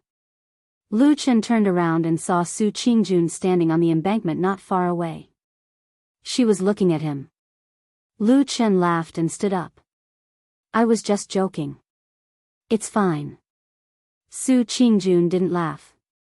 Instead, she looked at Lu Chen seriously and said, Lu Chen, the eagle fruit tree is very important to my cultivation. I don't want anything to go wrong. Lu Chen was stunned. He seemed to have never expected that Su Qingjun would actually attach such importance to this matter, so he straightened his expression and said, Don't worry, Senior Sister Su. I fought hard for this matter, so I naturally have to do a good job. I absolutely won't be perfunctory or overlook it. Su Qingjun nodded and said, That's good. After saying that, he seemed to have thought of something again. He hesitated for a moment, looked at Lu Chen and said, In addition, if you do this well for me, I will definitely reward you handsomely. Moreover, it will definitely be much better than the usual practice in Liuxiang Garden. In short, I will definitely not let you go back to where you were before. You can rest assured about this. A rare trace of embarrassment flashed across Lu Chen's face. He smiled bitterly and said, Then I thank you very much. Su Qingjun nodded to him, then turned around and walked towards the cave residence. But at this time, Lu Chen suddenly called out to her, saying, Shiji Su, I'm sure you know this eagle fruit's character. I'll take good care of it, and once it's ripe, I'll call you. But since I want to do this well, I still have to discuss it with you face to face. During this period of time, you can't leave the cave at will. Su Qingjun nodded and said, Of course. I've left the mountain early recently to deal with some chores. For the next 20 days, I'll be staying in the cave residence to meditate. You can rest assured. Lu Chen grinned and said, Okay. Su Qingjun glanced at him, turned around with an indifferent expression, and walked towards the cave residence in the distance. And Lu Chen sat down again on the ridge of the field, looked at the spiritual field in front of him, and then looked at the blue sky above his head. Seeing the blue sky and white clouds, as clear as a wash, he couldn't help but sigh in his heart. He laughed softly and said, I've made a name for myself in farming. If there's day, there's night, and if there's light, there's darkness. When Lu Qin stood under the clear and bright sky, sighing with emotion on the fairyland-like flying goose platform, feeling that there were still some bright and beautiful things in life, in another place in the Kunlun Mountains, he, who was walking on the mountain road, felt a trace of coldness in his heart. He always felt that the place in front of him was a little dark. The Kunlun Mountains were very large, and most of the places were bright and spacious. Just like the famous sect, the Kunlun Party, it was full of righteousness and awe-inspiring momentum. But such a large cultivation sect, of course, it was impossible for everything to be as it seemed on the surface. At least in the eyes of he, the mountain he was heading to at the moment, the place hidden in the shadows behind the mountain peak, was dark and cold. Even though it was daytime and the sun was hanging high in the sky, the feeling it gave people still hadn't changed. The mountain was Nameless Mountain. For many years, it didn't have a name. It seemed that no one was willing to waste their brains to give this damn place a name. So after a long time, Nameless Mountain actually became the official name of this mountain. Nameless Mountain was a small mountain hidden in the Kunlun Mountains. It was surrounded by tall mountain ridges, so most of the light was blocked by the high mountains. This small mountain was dark, cold, lonely, and cold. It had never been liked by people. In the shadow of Nameless Mountain, in an even darker corner, there was a house that looked like an ancestral hall. Righteous Grave. He looked at the house that seemed very dark even in the daytime, and slowly read the words on the plaque hanging above the door. A grave was a grave, a place to take in the corpses of the dead. But in the Kunlun Mountains, not all the cultivators of the Kunlun Party would come here after they passed away. For cultivators with profound cultivation such as Jianghu, Jinren, Jin Dan, and Foundation Establishment, the Kunlun Party would naturally have a beautiful cemetery to bury them. They would enjoy the incense offerings of the younger generation day and night. During festivals, it would be incomparably lively. It was like a completely different world from the Righteous Grave. This dark and cold place took in some lonely and wild ghosts. It took in some people who couldn't enter the bright cemetery of the majestic Kunlun. Xianxia's corpse was placed here. Of course, it was reasonable to say that if they really wanted to investigate properly, this corpse should not have been moved. But even if the Kunlun Party's methods were powerful, they still couldn't keep a corpse in a place where people gathered for a long time. In addition, Xianxia had lived his entire life in obscurity and died without a sound. Of course, he couldn't enter the Kunlun cemetery, so he could only be placed here in the Righteous Grave. The gate of the Righteous Grave was painted black. In this dark shadow of the mountain, it seemed particularly thick and heavy, but it also gave off a somewhat gloomy feeling. He stood outside the gate and gently exhaled. This was also his first time here. Normally, almost no disciple of the Kunlun Party would be willing to come here. He walked forward and knocked twice on the gate of the Righteous Grave. His low and deep voice spread out, but behind the gate was silence. There was no response. He furrowed his brows and used all his strength to knock a few more times. This time, the sound was even louder than before. However, in this silence, the sound that suddenly sounded was like an abrupt howl that made people's hearts tremble. After a moment, the sound of footsteps came from behind the gate. It slowly approached, and then opened the black gate. A thin and old face peeked out from the gap of the gate. For a moment, he couldn't clearly see how old this man was. However, what gave him the deepest impression was the eyes of this old man who guarded the Righteous Grave. There was almost no light in those eyes. There was only numbness and dullness, as if he had reached the final juncture of his life and was about to run out of oil. "What's the matter?" That pair of cold and numb eyes fell on He's face. Perhaps it was the gloomy atmosphere and dark aura behind him that made He subconsciously shiver. However, he was after all a cultivator with profound cultivation and outstanding talent. He quickly calmed down and then handed over a warrant from his bosom. "My name is He. Under the orders of the sect leader, I am here to inspect Xianxia's corpse that was delivered here a few days ago." This corpse watcher did not reach out to receive it. He only glanced down and then looked at He. After a moment of silence, he slowly pushed open the half door and said in a hoarse voice, come in." Seeing this corpse watcher move aside, he hesitated for a moment and then stepped into the righteous grave. The moment he stepped over the threshold, he seemed to have a feeling that the sky had suddenly turned darker. Most of the houses in this righteous grave were painted black. A row of more than 10 coffins were placed side by side under one of the walls of this courtyard. On the other side, there were many rooms in front and behind. Some of the rooms looked pitch black while some of the rooms were lit up with specks of candlelight, emitting a faint light. As if he saw the doubt in He's eyes, the corpse watcher slowly walked past him and said in a low voice, "Those with candlelight are those who have just died. The road to the netherworld is long and hard to walk in the dark. There must be some light to make it easier to walk." He's expression changed slightly. He suddenly asked again, "What about those dark houses?" The corpse watcher turned his head somewhat woodenly and glanced at him. That pair of eyes seemed to have only a turbid haze and numbness. He said, "Those have been dead for a long time. Even their souls have gone far away." He stared at this corpse watcher, his pupils slightly contracted. Before today, he knew about this place called the Righteous Grave, but he had never been here before. Naturally, he would not know that this place was so gloomy and terrifying, and that there was such a ghastly corpse watcher. If he had not confirmed that he was indeed in the Kunlun Mountains and this Righteous Grave was indeed the Kunlun party's territory, he would have even thought that this person before him was some kind of evil demon. He even felt that those vicious and evil evildoers from the evil sect that he had met before, in terms of gloomy aura, they were not even comparable to this corpse watcher before him.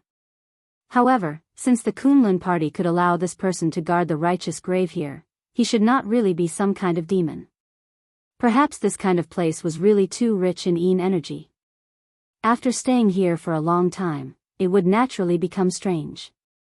Thinking of this, he felt some sympathy for this corpse watcher. However, he had always been a strong-willed person. After he nodded to the corpse watcher, he said, "Where is Xianxia's body placed?" The corpse watcher raised his hand and pointed to a certain place in the courtyard. He looked at his movement. Not only was it slow, it was also abnormally stiff. He did not know whether it was like a human or a ghost. He could not help but ask, "What happened to your hand?"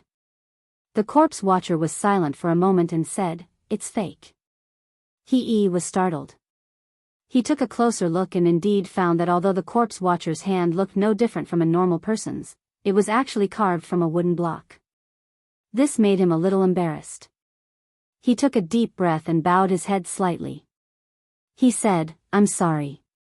The corpse watcher's expression changed a little. He seemed to be a little surprised. After he took another look at his stiff gaze seemed to have softened a little. Then, his voice rang out again. He said, "In that room." He looked in the direction he was pointing. He saw a dark room at the end of the courtyard. There were a few flickering candlelight inside. He nodded and said, "Thank you for your guidance, sir."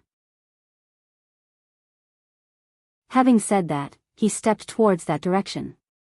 However, he had only taken a few steps when he suddenly heard the corpse watcher behind him say, "Hey, do you want to know how that person died?" His body shook violently. He suddenly turned around. His eyes shone brightly.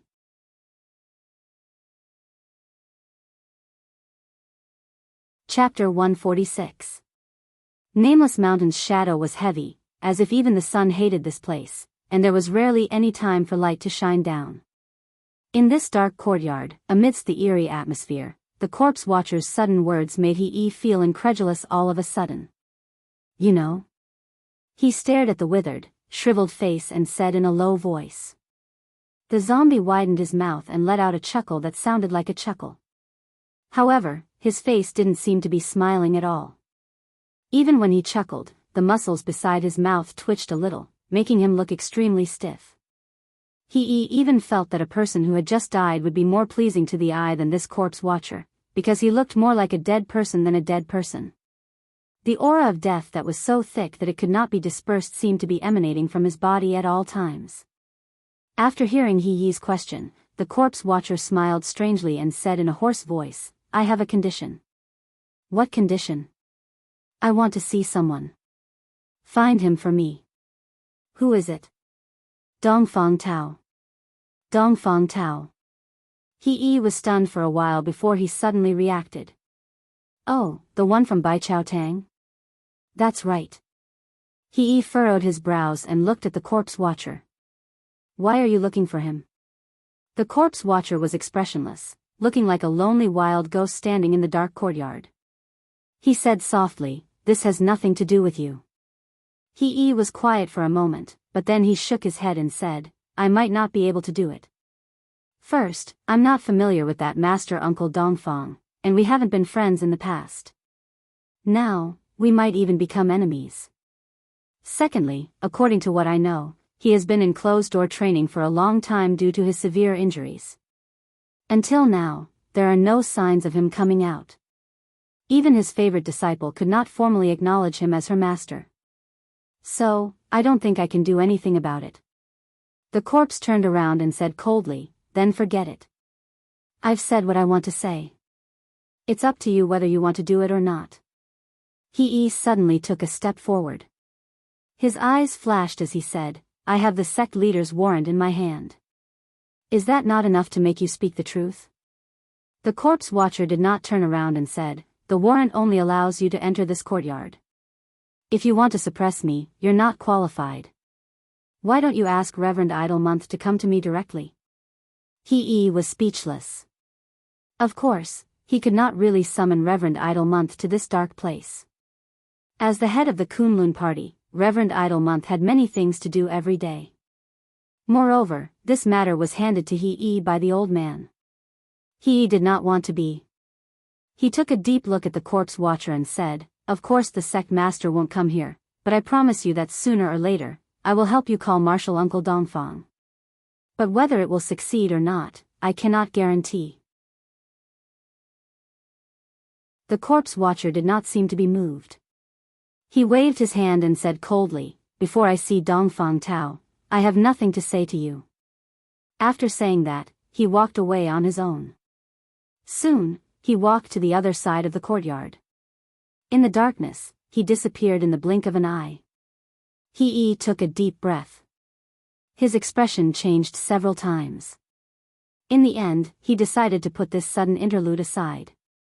He turned around and walked into the dark room with flickering candlelight. The eagle fruit tree liked light and moisture. It also liked to be nourished by abundant spiritual energy. It was a very delicate spiritual plant. It was not easy to raise. Because of its special properties, it was not easy to pick. It could be said to be a very troublesome plant. Lu Chen came to the Flying Goose Terrace. Basically, he lived and ate at the side of the spiritual field. He took care of the eagle fruit tree here. It could be considered as adding firewood to Su Qingjuan's exciting and dazzling cultivation career. Unfortunately, the eagle fruit tree liked sunlight. It never ripened at night. This allowed Lu Chen to at least sleep peacefully at night. Otherwise, not even a deity would be able to bear it if he could not rest all day long. On the first day he came here, Su Qingjun came to the side of the spiritual field to talk to him. Then, she went back to her cave abode. He did not see her come out again that day. Lu Chen knew that Su Qingjun had a reputation for being obsessed with cultivation. Therefore, he was not surprised.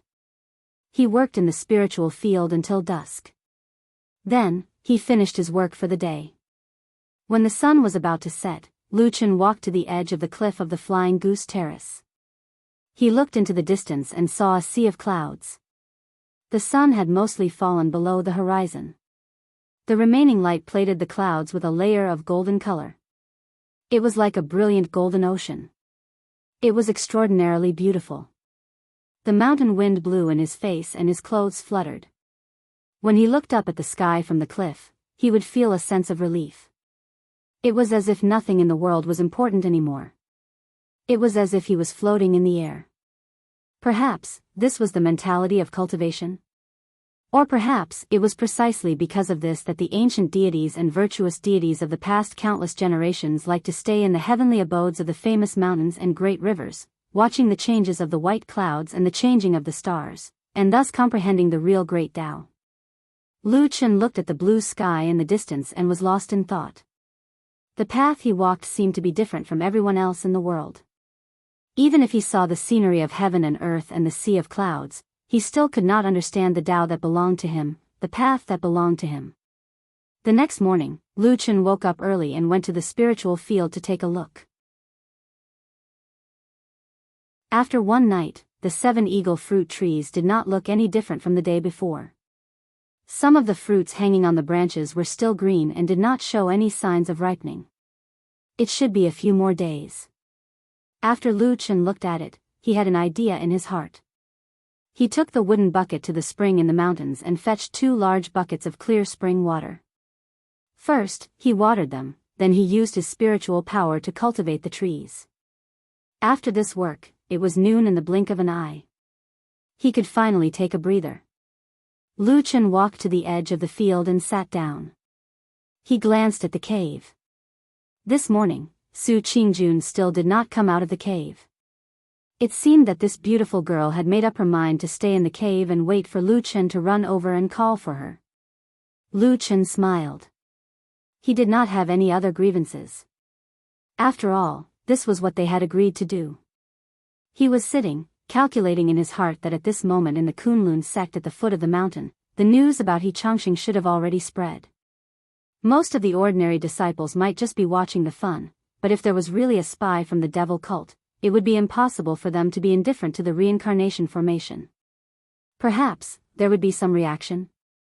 He squinted his eyes and thought quietly.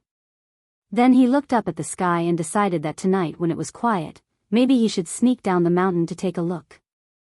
Just as he was deep in thought, the quiet Fian platform suddenly heard a rush of footsteps from afar. Lu Chen was shocked. He turned his head and saw a man walking quickly up the mountain, heading straight for the door of the cave on the Fian platform. The spiritual field where Lu Chen was at was opened up at the side of the Fian platform. There were many ancient trees and rocks around it. Most of the area was hidden. In addition, the place was remote. If one did not look carefully, it would not be easy to notice this place. The man who came in a hurry obviously didn't notice that there was a spirit field 100 feet away from the cave residence. There was also a man standing there. Looking at his anxious expression, he ran to the gate and began to knock on the door. Bang bang bang, bang bang bang. The knocking sound was deep and clear, but it wasn't too loud. This was because the door of Su Qingjuan's residence was different from the houses at the foot of the mountain. It wasn't a wooden door, but a stone door that had been enchanted with a spell. A golden core cultivator, or rather, a young genius that everyone looked up to, coupled with a wealthy family background, was just that different from the masses. Lu Chen touched his chest pocket. There was a yellow stone talisman there. Su Qingjun had given it to him when they met yesterday. Its function was very simple.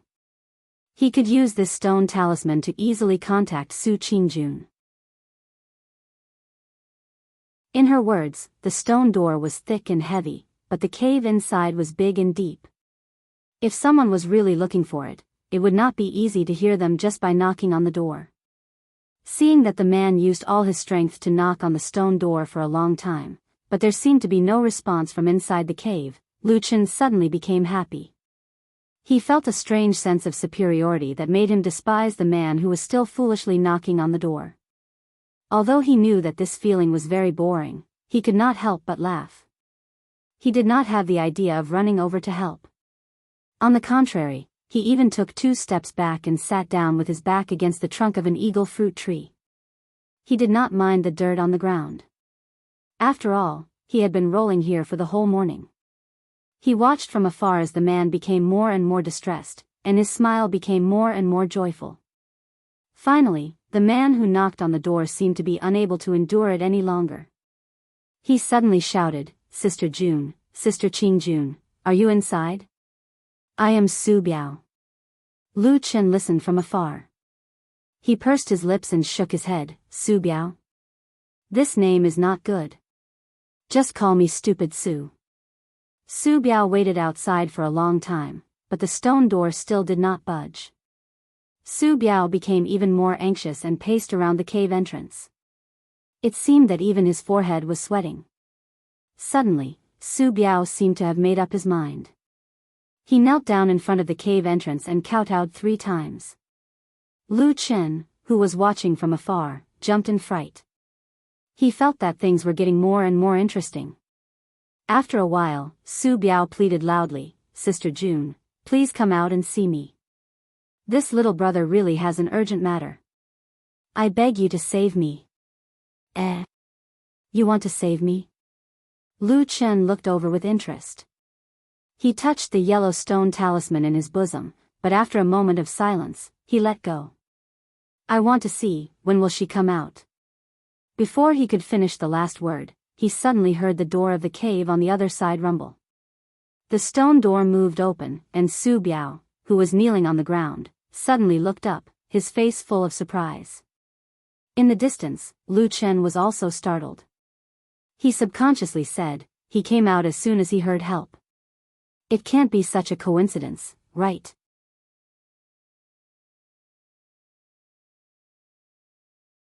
Chapter 147. The stone door opened and a beautiful figure walked out from behind the thick shadow. It was Su Qingjun. She looked at Su Biao, who was kneeling outside the cave residence, and a look of surprise flashed across her face. "Su Biao, what are you doing?" Sister Qingjun, save me." Su Biao rushed forward and reached out to hug Su Qingjun's leg. Lu Chen's spirits rose as he watched from a distance. He thought to himself, is there something strange going on between these two? He couldn't help but take 2 steps forward. Unexpectedly, Su Qingjun's figure flashed and avoided Su Biao's hug. At the same time, her expression darkened as she said, "Sixth brother, what are you doing?" Su Biao was startled and seemed to realize that he was a bit rash. He shook his head desperately and said, I was wrong. Sister June, don't be angry. I really have an urgent matter." Su Qingjun snorted and her expression softened. "What's the matter? Say it." After a pause, she walked over and pulled him, saying, "Stand up and talk. You're a man, kneeling on the ground for no reason. What's the matter?" Su Biao stood up. His face was full of urgency as he grabbed Su Qingjun's hand and said, "Sister June, lend me 2,000 spiritual stones first." Su Qingjun's expression changed. "So much? What do you want?" Su Biao opened his mouth, but his expression suddenly became somewhat bashful. He couldn't explain the reason for a long time and only stammered, "I need it urgently." "Can you lend me the money first?" Lu Chen was also interested in what he heard. He sat down on the ridge of the field and drank a spoonful of spring water from the bucket. This water was spring water from the mountains. It was sweet and delicious, making him feel like he was watching a show while drinking tea. At the same time, he said in a low voice, asking for 2,000 spiritual stones right off the bat. He really is from a grand family. So damn rich. On the other side, Su Qingjun asked for a long time, but Su Biao still refused to explain clearly. She seemed to be a little annoyed. She glared at him and said, "If you have something to say, tell me clearly. Otherwise, why should I give you so much money?" With a long face, Su Biao said, "Elder Sister June, it's not like you don't know that our Su family has more than 100 disciples cultivating in the Kunlun party. However, more than half of our yearly offerings are given to you. If I don't ask for it from you, who else can I borrow it from?" Su Qingjun's complexion changed slightly, but she immediately sighed, looking a little apologetic.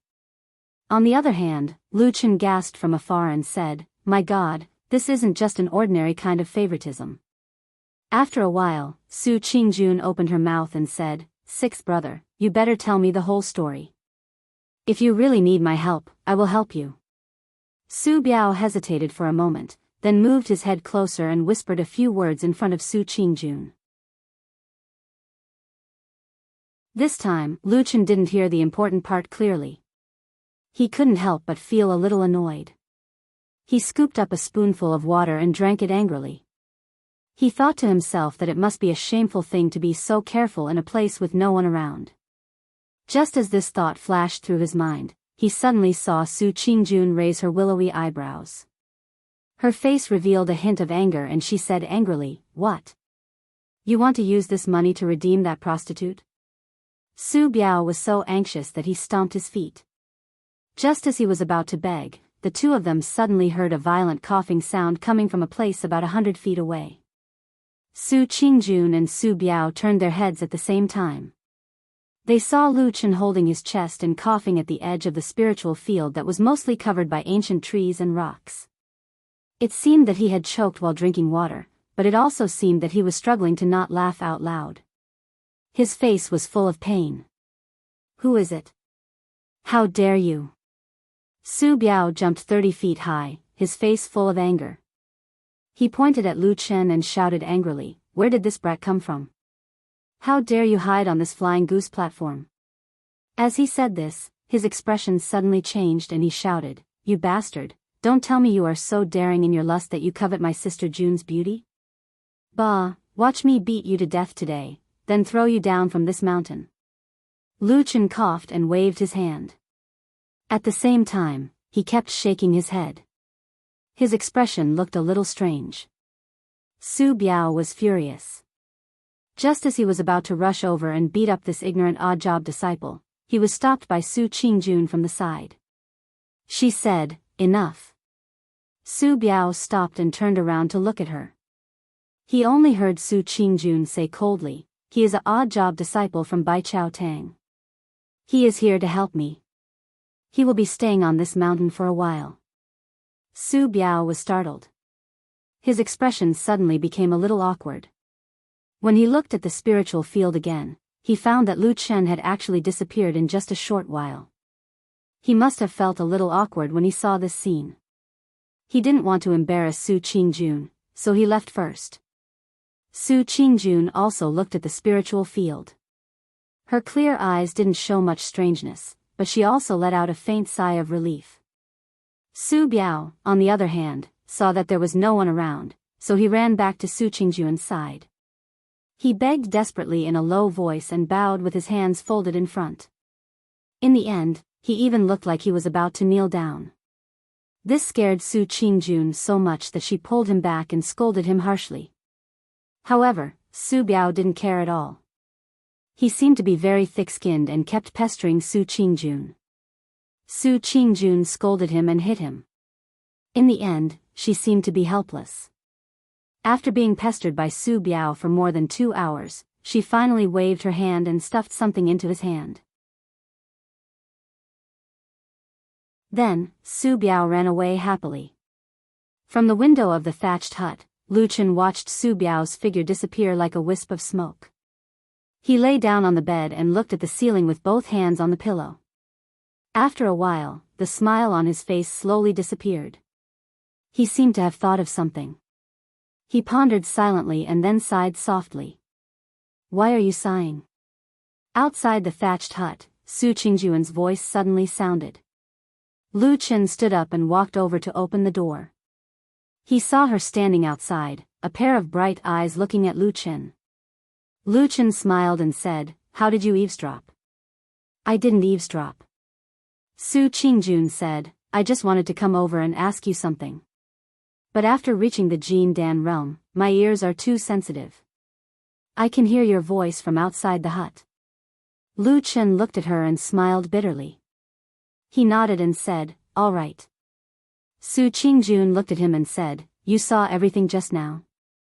Lu Chen hesitated for a moment and said, "I heard. Young Master Su didn't notice that I was here before, so I didn't restrain myself too much." Su Qingjun frowned with some annoyance and then said, "Can you not tell others? Otherwise, this matter will not be good for Sixth Brother's reputation." Lu Chen nodded and said, "Of course, I will definitely not say half a word about this to others." "All right." Su Qingjun seemed to believe him and then turned to leave. But her body had only turned halfway when she suddenly stopped. She looked at Lu Chen and said, "You coughed just now. Were you laughing at him?" Lu Chen immediately shook his head and said, "No, I just choked on water." Su Qingjun stared at him. Lu Chen was speechless. He shrugged and said, "All right, I think it's a little funny. I didn't expect that a person like young Master Su of the Su family would actually like that kind of woman, and even want to die for her. Su Qingjun seemed to have the same feeling. She also shook her head slightly and sighed, saying, "You also feel that there is no true love to speak of for that kind of woman, right?" Lu Chen suddenly became silent and didn't speak for a long time. Su Qingjun at first only sighed and didn't think too much about it. She planned to leave after saying that. Who knew that Lu Chen's reaction was a little strange? She couldn't help but look at him again and said, "What is it?" Lu Chen softly exhaled and said, "I think, it's not completely like that." Su Qingjun raised her eyebrows slightly and said, "What do you mean?" Prostitutes are also people, naturally they also have 7 emotions and 6 desires. Although I don't dare to be sure, but I think, maybe at some time, those women also have a little bit of sincerity toward someone?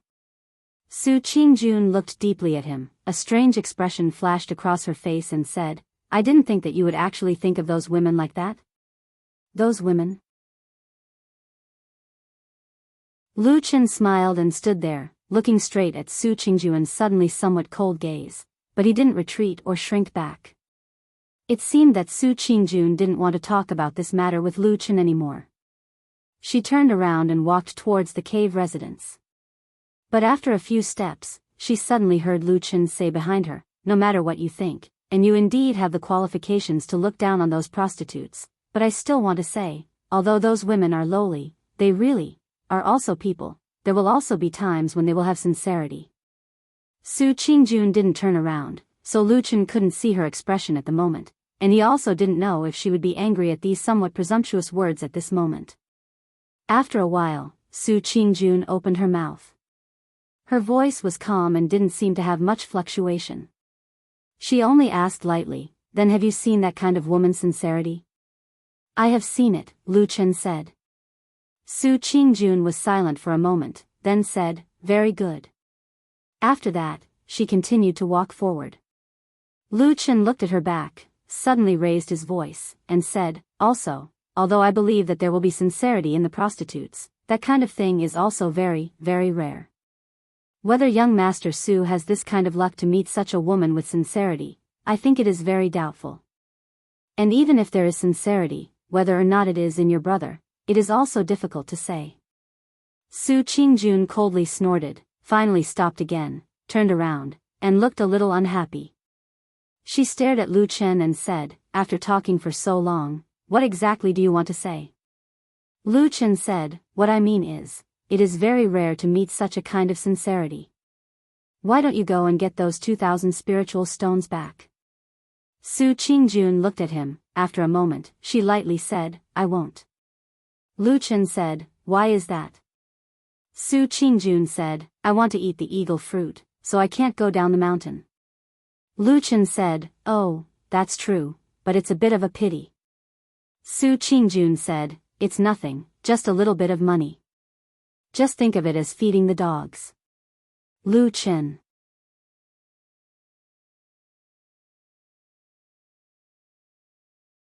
Chapter 148. As Lu Chen sat in the straw hut, he recalled the conversation he had with Su Qingjun and suddenly felt that Atsu was quite pitiful.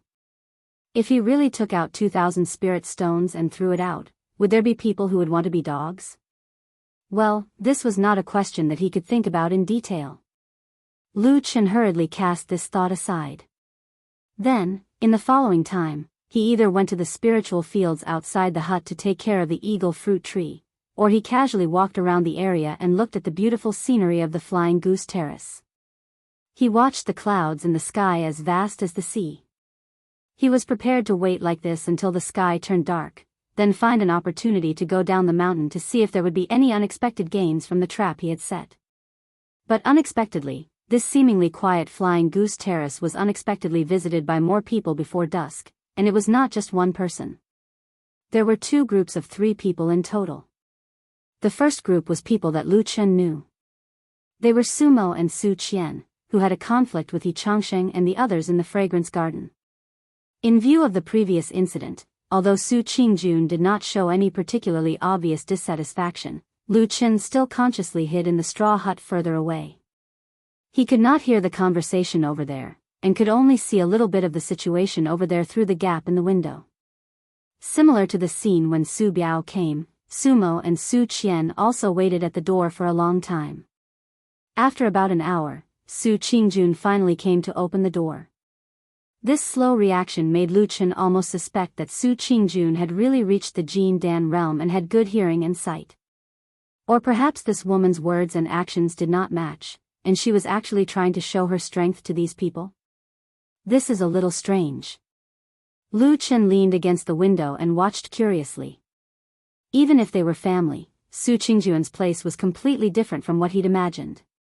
She'd only focused on cultivation every day, but it was really different from what he'd imagined.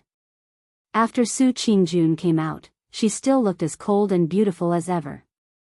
Sumo and Su Qian also seemed to be very respectful towards this big sister, and hurriedly bowed to her.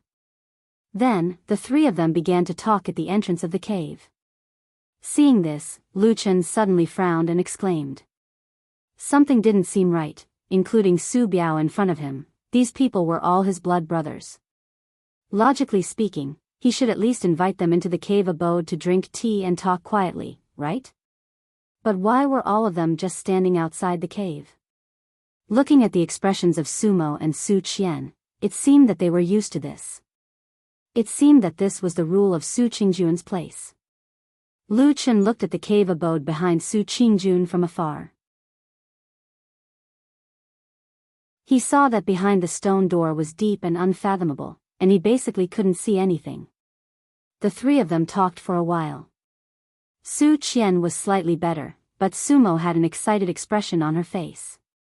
She said many things to Su Qingjun, and in the middle, she gesticulated and begged for a while. Su Qingjun, on the other hand, frowned, nodded and shook her head from time to time, and occasionally revealed a helpless expression. In the end, Su Qingjun finally waved her hand. She first said something to Su Qian, and then sternly reprimanded Sumo. However, the two of them had a happy expression on their faces, and laughed out loud. After repeatedly thanking Su Qingjun, they quickly left. Su Qingjun turned around and returned to the cave abode. But not long after the stone door closed, Lu Chen was lying peacefully in the straw hut, waiting for the sky to turn dark. Suddenly, he heard movement outside. He was stunned for a moment, and climbed up to take a look. He then muttered, "It can't be, why is it so lively?" In just a short while, another person came up from the foot of the mountain. In a flash, he also ran to the entrance of Su Qingjun's cave abode. With a put-on sound, he directly knelt down, and then hugged the door, banging and shouting with all his might. Even Lu Chen, who was so far away, could hear a few indistinct words. "Elder sister June, June. Elder sister, you must seek justice." Lu Chen, who was in the straw hut next to him, could clearly see that the third person who came was a girl. She was very young, and looked to be 1 or 2 years younger than Su Qingjun.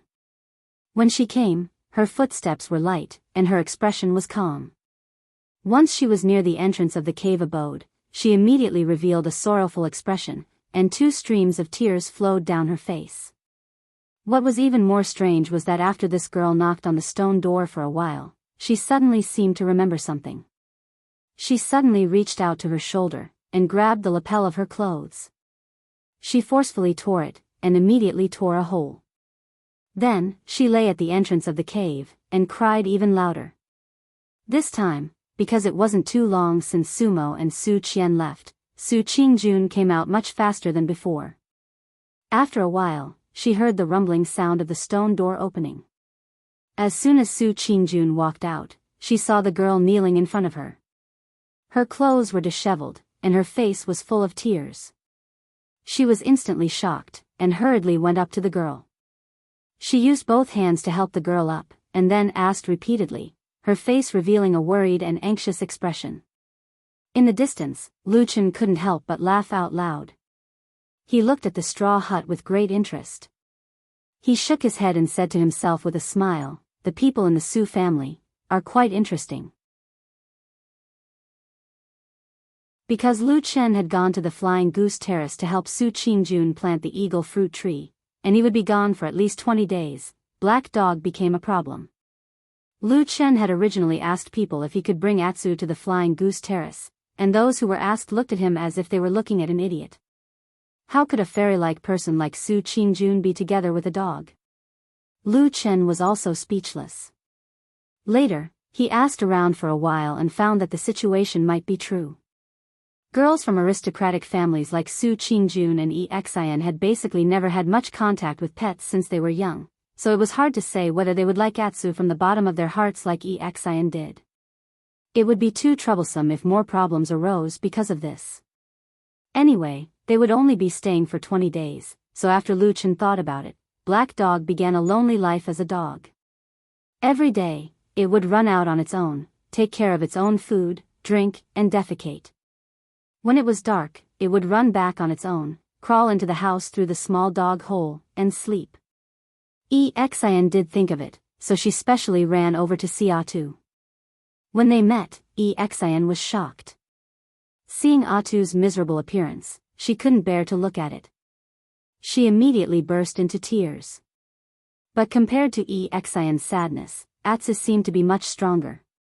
It looked indifferent all day long, even though it only had one eye and half a tail, and there were many terrible wounds on its body. But these wounds seemed to be unable to stop Atsu's yearning for the mountains and forests, even if Yi Xian begged.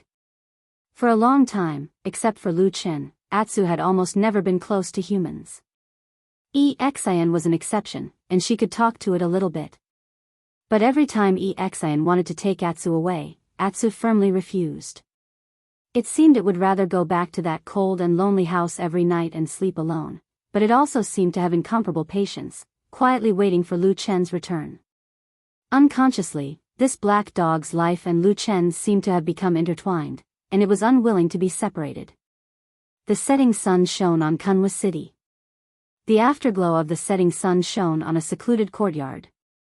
This was an unremarkable place in Kunwa City. It had been bought a long time ago, and then it was left alone for a long time. It wasn't until a few days ago that someone suddenly moved in. Since the day the new owner moved in, he had been living in seclusion, almost never going out. The neighbors hadn't seen him for such a long time, nor had anyone come to visit him. The courtyard's gate was so lonely and quiet, as if it wasn't a person living inside, but a soul of nothingness.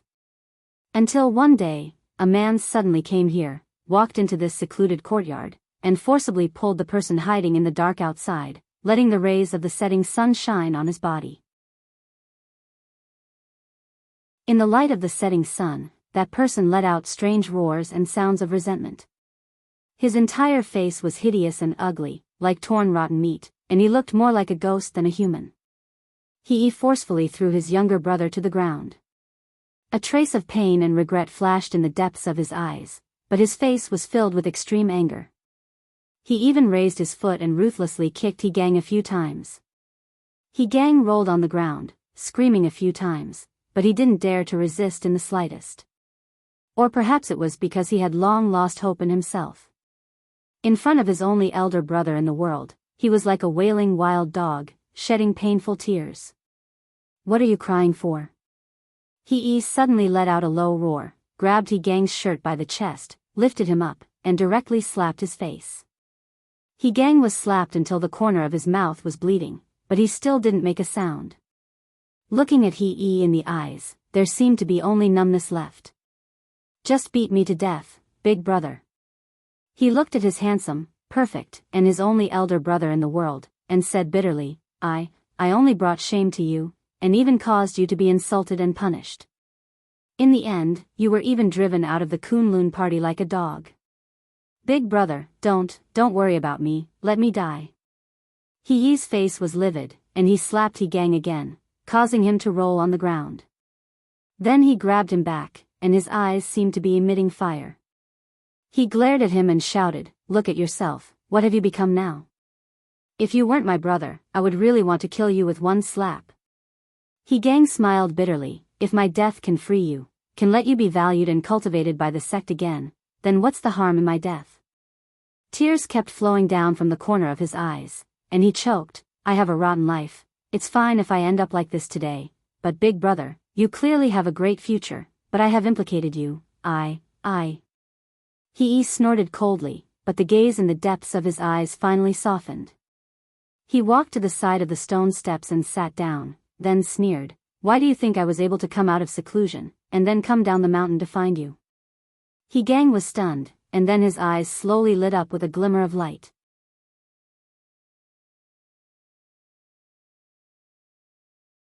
Chapter 149. His hideous face suddenly trembled. He glared at He and said, Big brother, could it be that you? He nodded slowly, then looked at Gang and said, the heavens have taken pity on me. I suddenly have a rare opportunity to escape from my current predicament. However, I need you to help me. Gang suddenly sat up with excitement in his eyes. He said, that's great. But... His expression suddenly dimmed as he said, but how can I help you in my current state? Before he could finish speaking, He had already interrupted him, and then said in a resolute tone, you are my only brother in this world, and I only trust you. Gang's body trembled. He stared at He in a daze. Gradually, his hideous face seemed to brighten up. Even his gaze became somewhat gentle. He clenched his teeth and knelt in front of He. He said, Big brother, if there's anything you want me to do, I'll do it even if I have to risk my life.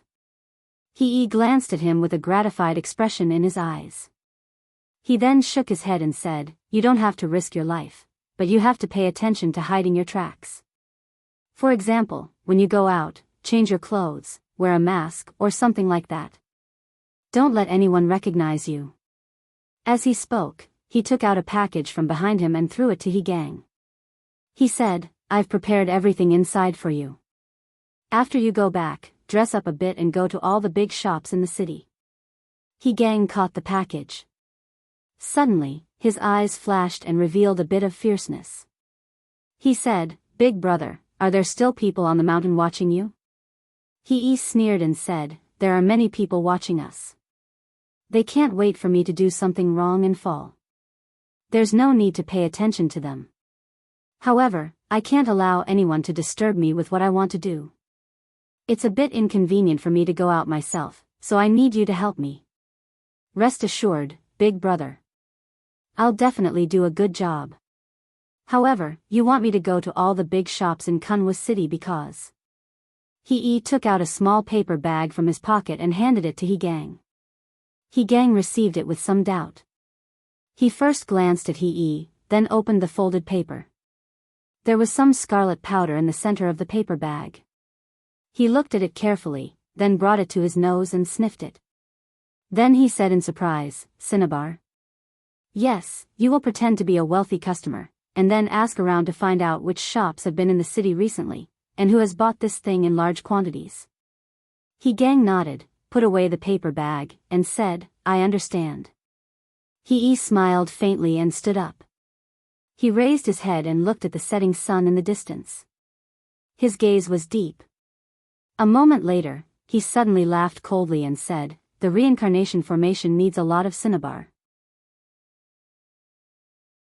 Due to the high terrain, the setting sun on Kunlun Mountain actually stayed in sight longer than it did in Kunwa City.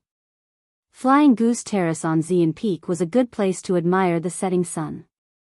The sea of clouds was magnificent, and the afterglow illuminated the sky. The beautiful scenery was enchanting.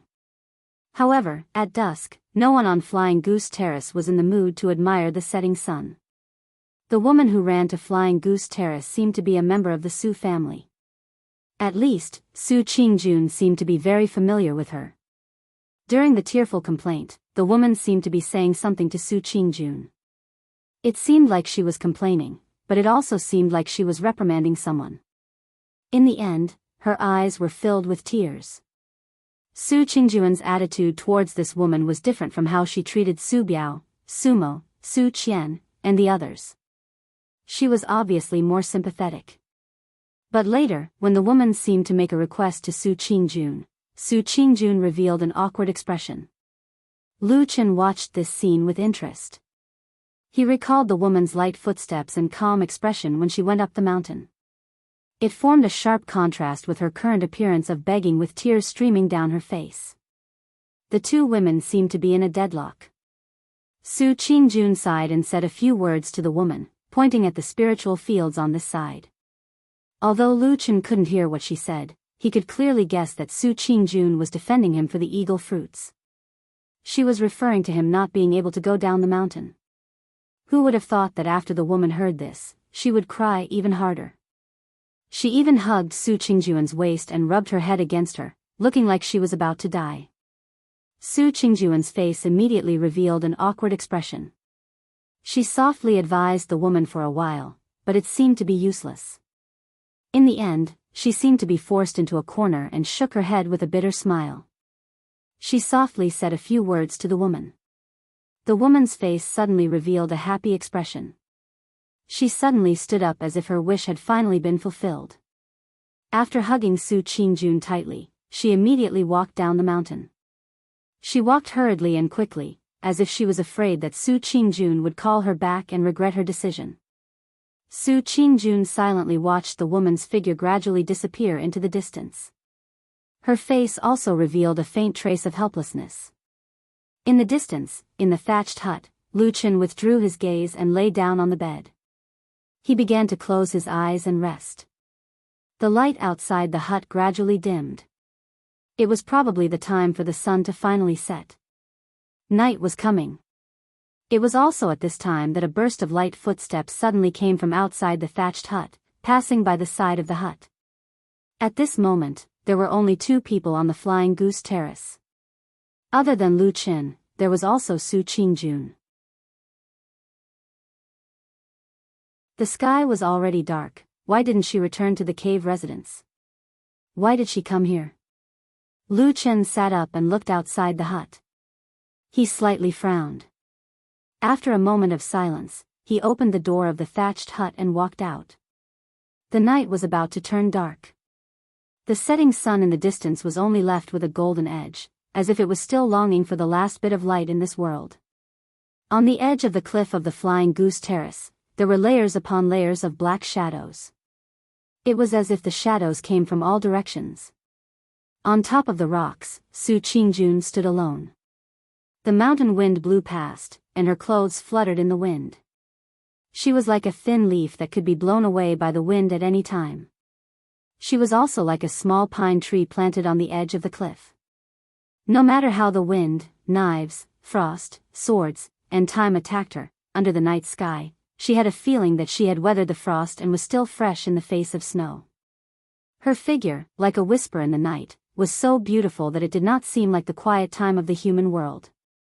And looking into the distance, was there some sadness in her eyes? Lu Chen slowly walked over, but when he was about 10 feet away from the figure of the woman, he suddenly stopped. After looking carefully for a while, he turned around again, looking like he wanted to walk back to the thatched hut. Why don't you come over? Su Qingjun's calm voice came from behind.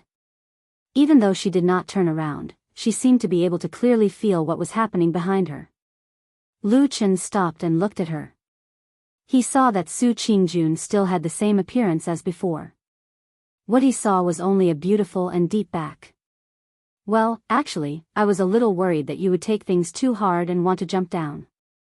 Lu Chen said very calmly, but now it seems that everything is fine.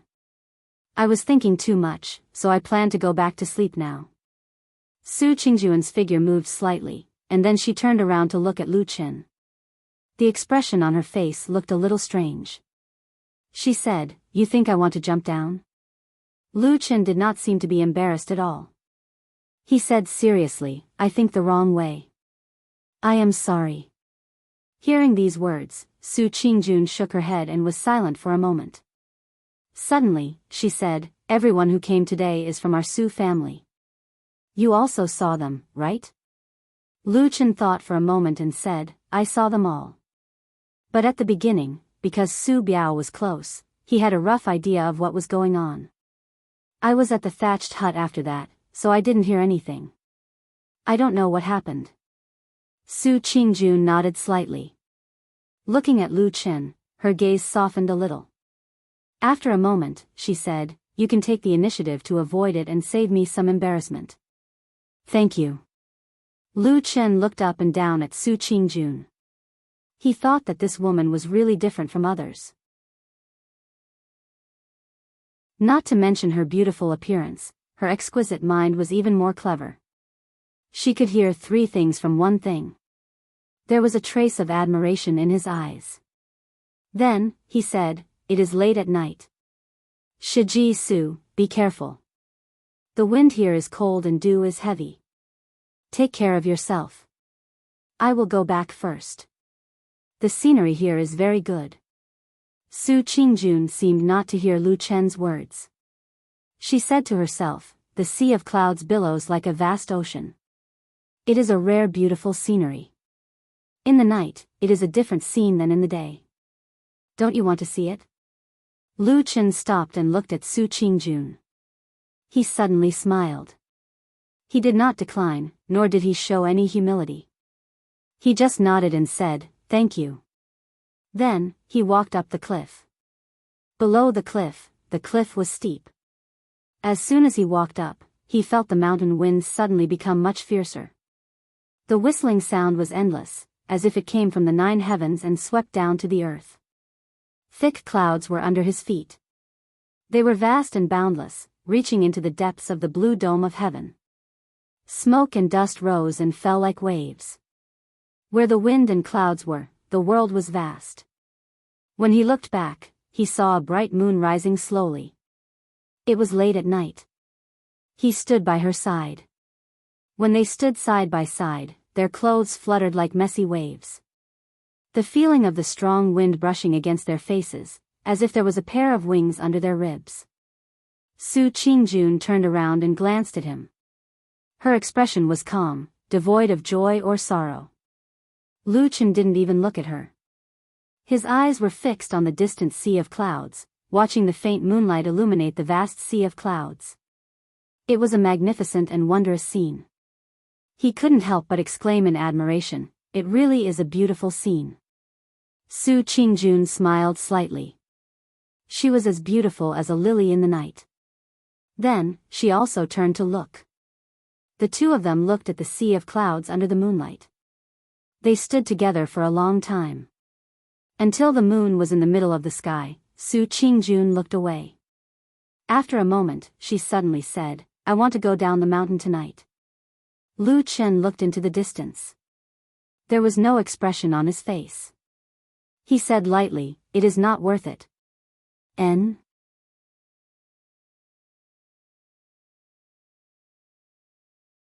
Chapter 150. The night wind blew.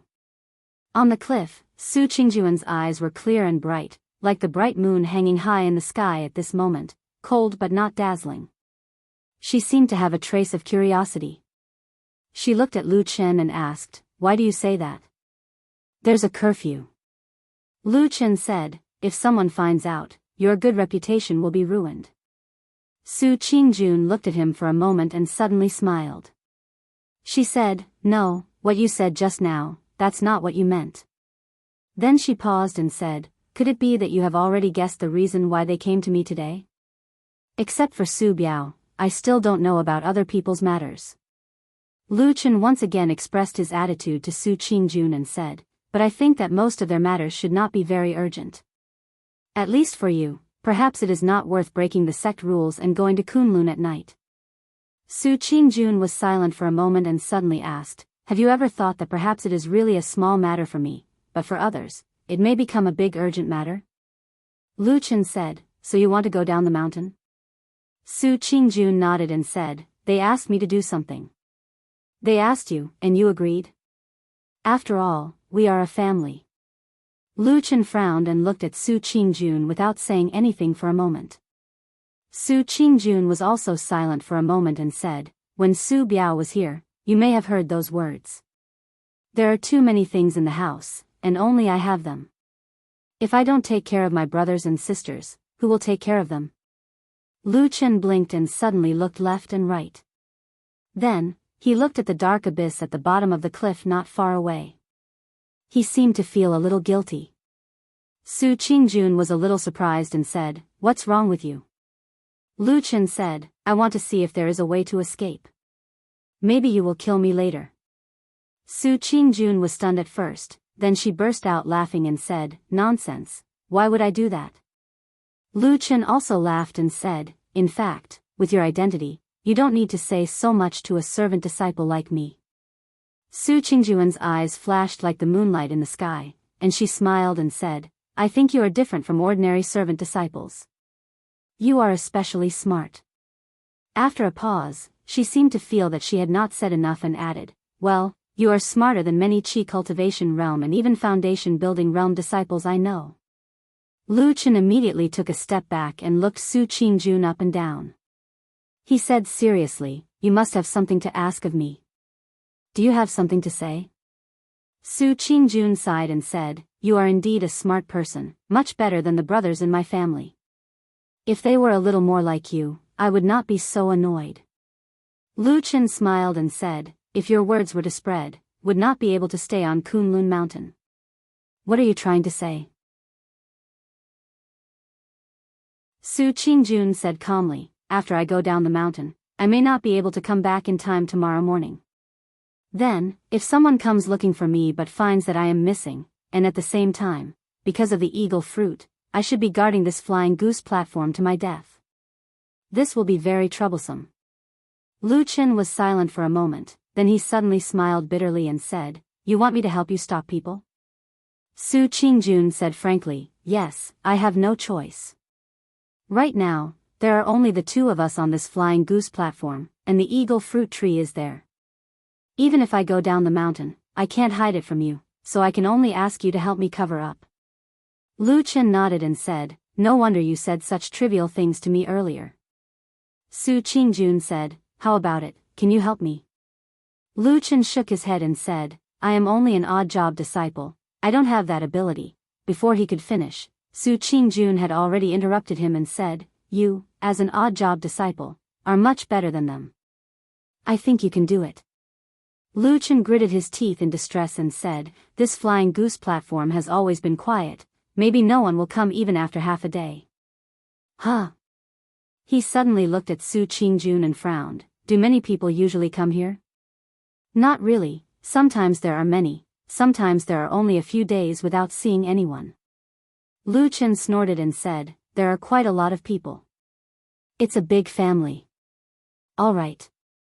Lu Chen shook his head helplessly, then straightened his expression and said, "Then there is one last thing." "Speak. What if the eagle fruit suddenly ripens tomorrow morning?" Su Qingjun suddenly fell silent and did not speak for a long time. Lu Chen did not rush her and only looked at her quietly. After a while, Su Qingjun frowned her delicate and beautiful eyebrows and said, "Why don't you eat it?" Lu Chen rolled his eyes and said unhappily, "Hey, if someone sees this, I'm afraid they will really beat me to death and throw me off this cliff, okay?" Su Qingjun looked a little distressed and even used her hand to rub the space between her eyebrows, as if she also felt that this matter was a little troublesome. Then she said to Lu Chen with a somewhat resentful tone, "Didn't you say that the eagle fruit won't ripen so soon?" Lu Chen coughed and said, "What if?" Su Qingjun thought for a long time and finally waved her hand and sighed, "If it's really that unlucky, you can just bury it in the soil and use it as fertilizer. Just don't let anyone see it." "All right." Su Qingjun turned around and was about to leave, but at this moment, Lu Chen suddenly called out to her. Su Qingjun turned to look at him and said, "Is there anything else?" Lu Chen said, "You forgot to mention the reward." Su Qingjun was startled and said, "What reward?" Lu Chen looked at her with a strange gaze and said, "If I help you with this matter, it's quite risky. Don't you need to give me some reward for helping you with such a favor?" "I see." Su Qingjun seemed to have a sudden realization and said, "So that's what you think. That's fine too. Hey, this should be a matter of course, okay?" Lu Chen said to Su Qingjun seriously. Su Qingjun said indifferently, maybe. But in the past, no matter if they're from the Su family or not, they've never asked for anything in return when they help me. At most, I'll just thank them, and they'll be very happy. I'm different from them." Lu Chen snorted coldly and seemed to express some contempt and disdain for those people in the past. Then he said seriously, actually, think about it. Those people said they didn't want your reward, but in fact, they made you owe them a favor. Favors are the most difficult to repay. If they come to you in the future, will you help them or not? When you help them, will it be more tiring than directly giving them some spirit stones? Su Qingjun carefully thought about it, and after a moment, a hint of agreement appeared on her face. She nodded and said, "What you said is very reasonable." "That's right." Lu Chen laughed and said, "I'm doing this for your sake. I don't want you to owe me a debt of gratitude and feel bad." Su Qingjun said, "Well, then how much do you want?" Lu Chen thought about it and secretly thought, "Won't I cut you in half and make you bleed?" Then he made up his mind, gritted his teeth and stamped his feet. He tentatively asked, 2,000 spirit stones? Okay. Su Qingjun nodded and looked at Lu Chen with appreciation. She said, "I didn't expect you to be such a kind person. You have a good character." The night was vast and dark. The beautiful woman took advantage of the night and quietly disappeared into the boundless darkness. Lu Chen stood on the edge of the cliff, facing the wind. The mountain wind made his clothes flutter, and the biting cold wind swept across his face from time to time. He always felt like he was being slapped in the face. When he looked at the night sky and the bright moon in the sky, he did not know why he felt a sense of loss. Lu Chen let out a long sigh, a look of regret on his face as he muttered to himself. He said to himself, "If I had known, would have said 20,000. These rich people are really hateful." As he said this, he shook his head and turned around to walk down the cliff. He walked all the way back to his hut and closed the door. The night gradually darkened. In the blink of an eye, about 2 hours had passed. Suddenly, there was a slight movement in the cold darkness on Fian platform. The door of the hut was silently pushed open, and then Lu Chen walked out. Under the moonlight, his figure was never in the light, but hidden in the shadows. He was faintly discernible, moving vaguely toward the mountain road below Fian platform. Not long after, his figure also disappeared into the darkness. That night, Kunlun Mountain was still cold and quiet.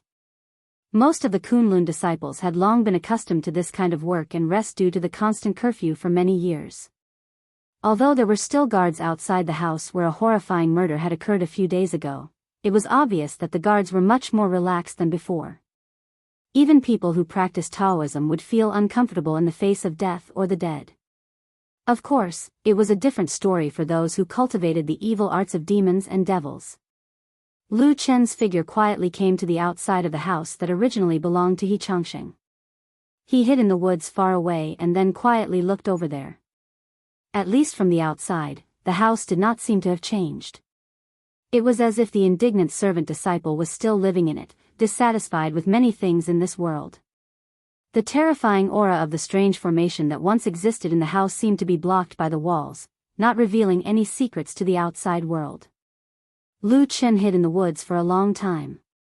He did not seem to have any intention of sneaking into the house to investigate. He only quietly looked over there, a complicated light flashing in his eyes, as if he was thinking about something. Did the person hiding in the deepest part of the darkness already know what happened here?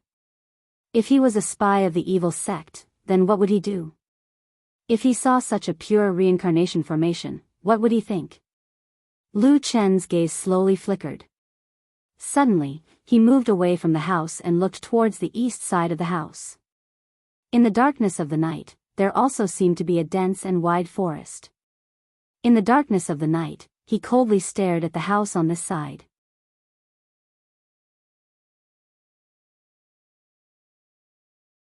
Chapter 151. The shadow moved stealthily in the darkness, moving away from its original location without a sound, and then headed towards its destination.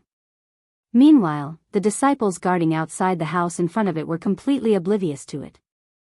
To the east of the hut was an extremely vast forest that extended all the way to the nearest mountain peak. In the night, this forest seemed especially quiet and deep. Lu Chen's figure stepped into the forest, blended into the darkness, quietly looked at the surroundings and then started to walk deeper into the forest. His mouth trembled slightly, as if he was secretly repeating something, at the same time, he would occasionally turn back to look at the direction of the house, as if adjusting his direction according to the position there. Eastern. Life Gate. Divine. Lord. His eyes were bright and sharp, as if he was carefully identifying the direction in that strange and obscure formula, trying hard to find something. The night was deep, the forest was also deep and dim, but Lu Chen seemed to be like a fish in water, unusually adapted to this environment. He walked steadily. After several zhongs deep into the forest, he suddenly stopped. His hand gently raised, fingers slightly flexed, as if slowly calculating something in the air. Very quickly, his eyes suddenly lit up. That finger also stopped pointing at a certain direction. That was somewhere deep in the forest. That place did not look any different, just that there were many very dense trees. It was a stretch of darkness, perhaps even darker than other places. As if it was hiding a secret, quietly waiting in this deep night. Lu Chen took a step forward, but he suddenly paused in midair and slowly retracted his foot. He stood in the darkness, watching that stretch of deep darkness from afar, as if he had fallen into a sudden silence. There was no murderous aura, no danger, no warning signs or signs that could cause alarm. That place ahead seemed no different from the surroundings, only hiding that secret, waiting for him to go over and discover. But Lu Chen still stood there motionless. He coldly looked at that place, for a very long time. If he wanted to lure the snake out of its hole, then, after seeing the evil sect formation in that house, would there also be someone, similarly wanting to know who he was, wanting to find him? Very few people knew about the top and strange methods of the devil cult, but those who knew were definitely not ordinary people. Could such a person have also set up some unpredictable traps? Lu Chen was like a shadow, quietly standing in the darkness. After an unknown period of time, he suddenly turned around and quietly walked away without looking back, not even sparing a glance at the darkness. The night was deep and no one knew what had happened in the boundless darkness. Only the swaying and silent shadows floated around in the sky, adding a bit of desolation to the night. The first rays of the morning sun shone down from the sky, illuminating the thatched hut on the purple cloud peak's flying goose platform. Lu Chen yawned, stretched his body, and rested on the bed for a while. Then, he lazily got up, opened the door, and walked out. It was really comfortable to have no one to care about him. He was the only one on the huge fairyland-like flying goose platform. Even though the most important stone door on the other side of the mountain wall was tightly shut, at least for this morning, this place seemed to belong to him alone. The fresh morning breeze blew over from the sea of clouds on the other side of the cliff, bringing with it a moist and gentle scent. It felt very comfortable on his face. The verdant trees on the mountain swayed with the wind, as if they were also smiling. The sound of birds chirping and rustling was like an ancient and elegant song, intoxicating people. Lu Chen strolled from one side to the other, openly and unscrupulously looking around the entire flying goose platform that he did not have the time to visit yesterday, memorizing all the terrain and roads in his heart. Then, he walked back to the side of the spiritual field, and carefully looked at the eagle fruit trees. There seemed to be no change in the situation. There was no eagle fruit that suddenly made things difficult for Su Qingjun, forcing them to suddenly ripen this morning. Of course, after a day of spiritual power cultivation and growth, these eagle fruits were still a little bigger than yesterday. The immaturity had faded a little, and there was a little red on them. Perhaps they would not ripen today, but there was no telling tomorrow. No matter what, he still had to do the work that needed to be done. He could not leave these eagle fruit trees alone when Su Qingjun was not on the mountain. But no matter how he looked at it, in such a place that looked like a holy land for cultivation, it was really putting the cart before the horse if he did not cultivate and instead lay in the mud to plant trees. Lu Chen sighed, looked around at the beautiful scenery, and shrugged. Who asked you to be a servant disciple? The mountain forest was quiet, and the scenery was beautiful. Time flew by without him realizing it. Lu Chen finished his work in the spirit field. His hands were black, and his body was covered in a lot of black mud. He looked up at the sky and saw that the sun had risen quite a bit. It seemed that in another 2 hours, the morning would be over. It's still quite quiet, no one came looking for me. Lu Chen was a little happy, and at the same time, he sincerely hoped that Su Qingjun would come back as soon as possible. That way, these 2,000 spirit stones would be very easy to earn. Unexpectedly, just as he was secretly happy, he suddenly saw a figure appear on the mountain path below the Flying Goose Terrace, walking quickly in his direction. Damn it! Lu Chen's face immediately became long, and he looked angrily at the figure on the mountain path. He thought to himself, why is this person so disappointing? Can't he let me be happy for a while? Please wait.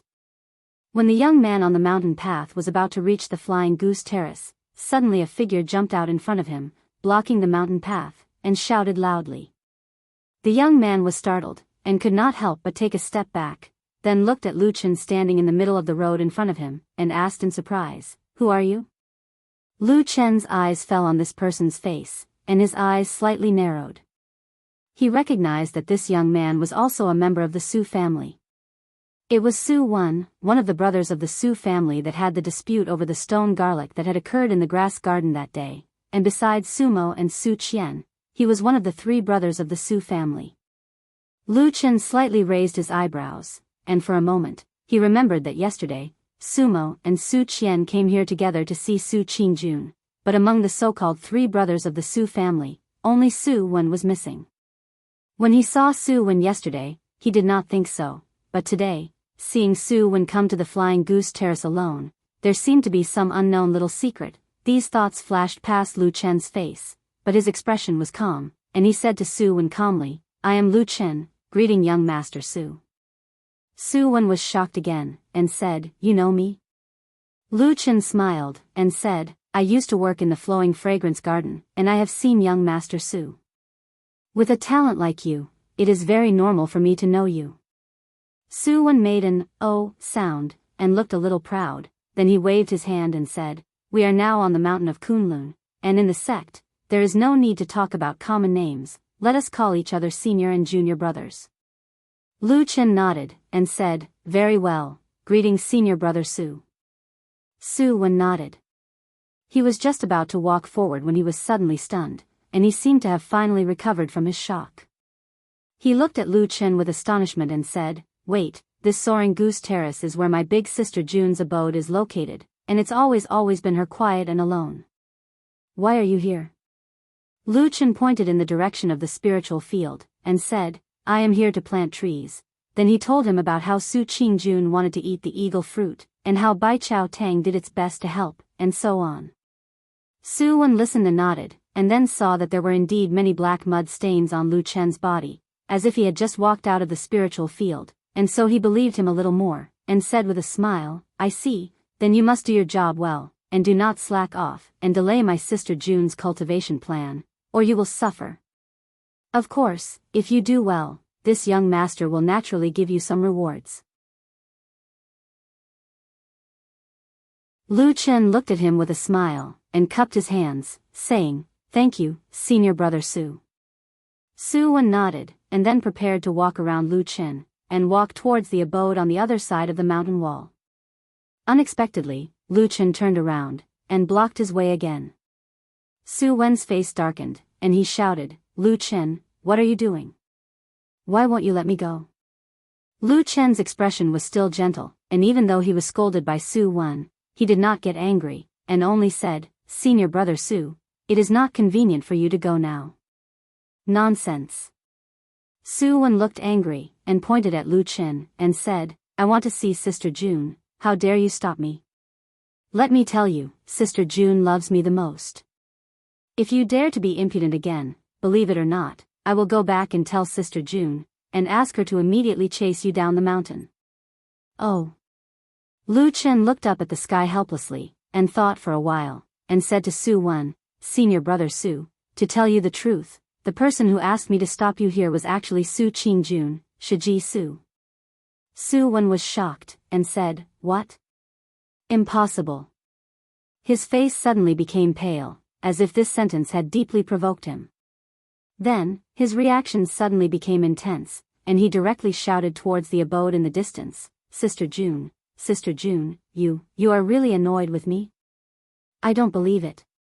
As he shouted, The young man actually sounded like he was about to cry, and this scene made Lu Chen, who was standing at the side, somewhat dumbfounded.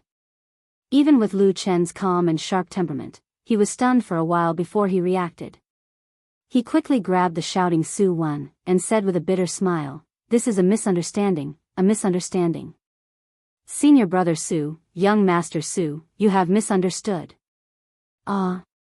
Su Wen looked at him, and asked with a trembling voice.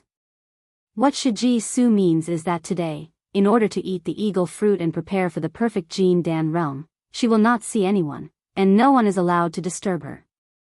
That is why she asked me to stop everyone here. He emphasized the last 3 words. Everyone? Su Wen became spirited. Yes, everyone. Lu Chen looked at him with a smile that was not a smile, and said, "Senior brother Su, the relationship between you and your brother is really good." Of course. Knowing that he was not detested, Su Wen immediately regained his spirit, and even said with a hint of arrogance, "Only those 2 idiots, Sumo and Su Qian, refuse to follow me. Wait until I get the benefits, and they will be greedy to death." Lu Chen looked at Su Wen's complacent face, and smiled slightly.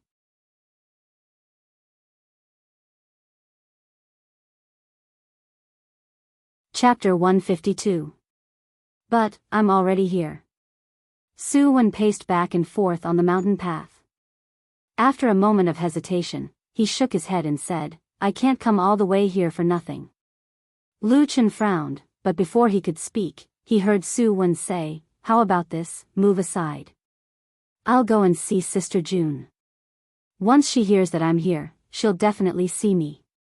With that, Su Wen once again strode towards the abode on the soaring goose platform, completely ignoring Lu Chen's obstruction. Lu Chen stood to the side and was somewhat speechless. He thought to himself, do these young masters from aristocratic families really can't be bothered to look at me? Su Wen could be willful, but Lu Chen had to consider other things. If he were to knock and shout at the door, the fact that Su Qingjun wasn't here might be exposed. Thus, after a moment of hesitation, Lu Chen hurriedly took a few steps forward. Just as Su Wen was about to reach out and knock on the door, Lu Chen once again stopped him. Su Wen's face immediately revealed an unhappy expression. He looked coldly at Lu Chen and said, "Don't you have any self-awareness? Be careful, you're asking for a beating." Lu Chen glanced at Su Wen indifferently and then calmly said, "Young Master Su, before you disturb Shiji Su's meditation, I have 2 things to say. If you still want to find her after you hear them, I won't stop you. What do you think?" Su Wen didn't notice that Lu Chen had suddenly changed the way he addressed him from Senior Su to Young Master Su. He only revealed an impatient expression, but in the end, he still waved his hand and snorted. He said, "Say it quickly. Servants like you are the most troublesome." Lu Chen's eyes paused for a moment on Su Wen's finger that was waving in front of his eyes. A dark flame flashed in the depths of his eyes. He then smiled, his expression still gentle. He said, "Young Master Su, your reputation is naturally great. When Shiji Su heard that you're here, she should come out to see you." Su Wen's face revealed a pleased expression. Lu Chen couldn't be bothered to look at him, and he continued speaking. "However, no matter what, Senior Sister Su is cultivating right now. What if you disturb her at a critical juncture and cause her cultivation to be damaged? Wouldn't this cause a grudge to arise in her heart?" Su Wen's expression changed, and he said in a deep voice, "Are you trying to scare me? How could there be such a coincidence? It's so early in the morning, maybe my elder sister June is still sleeping." Lu Chen helplessly looked up at the sky and saw that the sun was almost at its zenith. He laughed dryly and said, "It's not likely that she's sleeping at this time." This is the first sentence. The second sentence is, even if Shiji Su loves you very much and doesn't bear a grudge, young Master Su, think about it. Shiji Su is currently carrying the expectations of her family's elders. Even the flaws in her Jin Dan realm need to be eliminated with the eagle fruit. She's such a hardworking person. If you disturb her, with the deep love between you and her, how could she bear to do so? At the end of his speech, Lu Chen's words were sincere and full of emotion.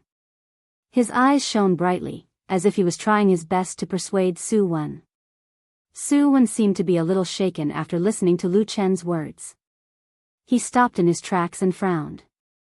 He hesitated for a while, as if he was really moved by Lu Chen's words. That doesn't sound wrong. Su Wen said to himself, I don't have anything urgent to do.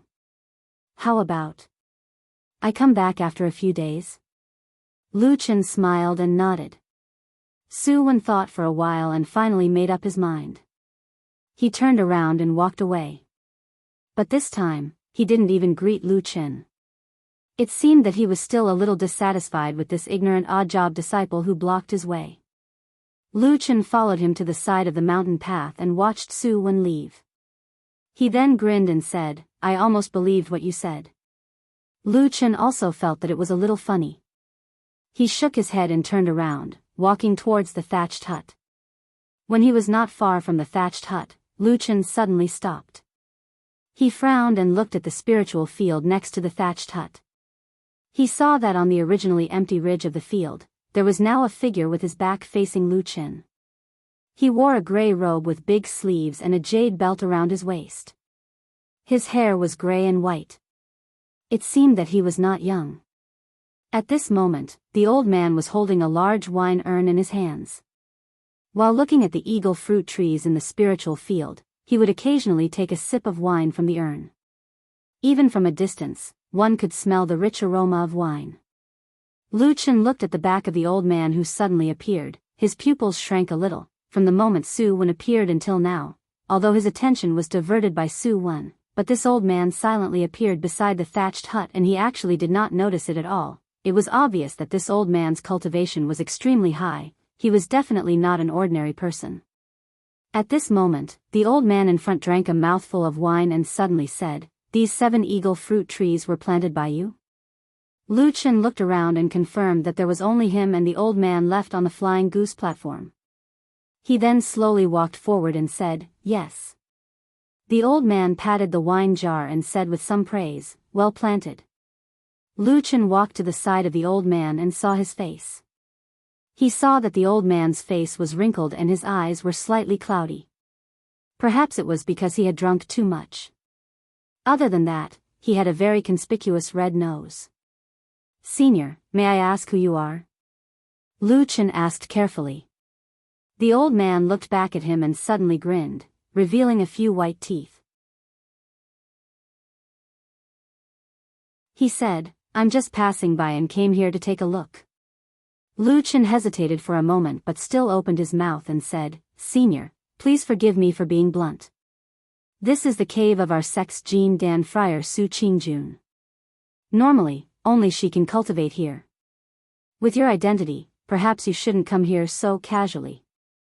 The old man's face sank slightly, and he actually seemed to possess a dignified aura. It was truly like the difference between the heavens and the earth when compared to Su Wen from before. It was to the point that Lu Chen felt his heart thump abruptly as vigilance involuntarily arose in his heart. You dare to speak to me like this? Do you really know who I am? Lu Chen was silent for a moment and said, Disciple has been rude. But recently Shiji Su is at a critical juncture in her cultivation and may need to cultivate quietly. I am doing this because Shiji Su instructed me to do so. As he spoke, he raised his head slightly and said calmly, We are all from the same sect and have camaraderie. With your cultivation realm, I can only take it as helping the younger generation. When Shiji Su comes out in the future, it will be another good karma. I believe she will remember your kindness. Everyone will be happy, so why not? Lu Chen smiled and said with a humble expression, This is just disciple's humble opinion, please give me your guidance. The old man replied with an, Oh, and took another look at Lu Chen. After that, he smiled and even his gaze became much gentler. He said, Little brat, you have a sharp tongue. You really know how to talk. Senior is flattering me. I am only doing my duty. Lu Chen said. But what if I don't want to leave today? What will you do? The old man suddenly laughed again, as if he was testing Lu Chen. He laughed and hugged the wine jar, looking at Lu Chen with interest. Lu Chen was startled and then smiled helplessly. He said, "Then I can't do anything." "Hey, little guy, aren't you very smart? Why don't you think of a way to drive this old man away or trick me?" The old man smiled and seemed to be in a good mood today. Lu Chen said honestly, "You are older than me and your cultivation is thousands of times stronger than mine. How can I use force?" In the face of such a huge difference in strength, what was the use of these little tricks? "It will only make a joke if I say it. It is better to be honest." The old man laughed heartily, seeming to be very carefree. He took a big gulp of wine, and a blush flashed across his face before disappearing in an instant.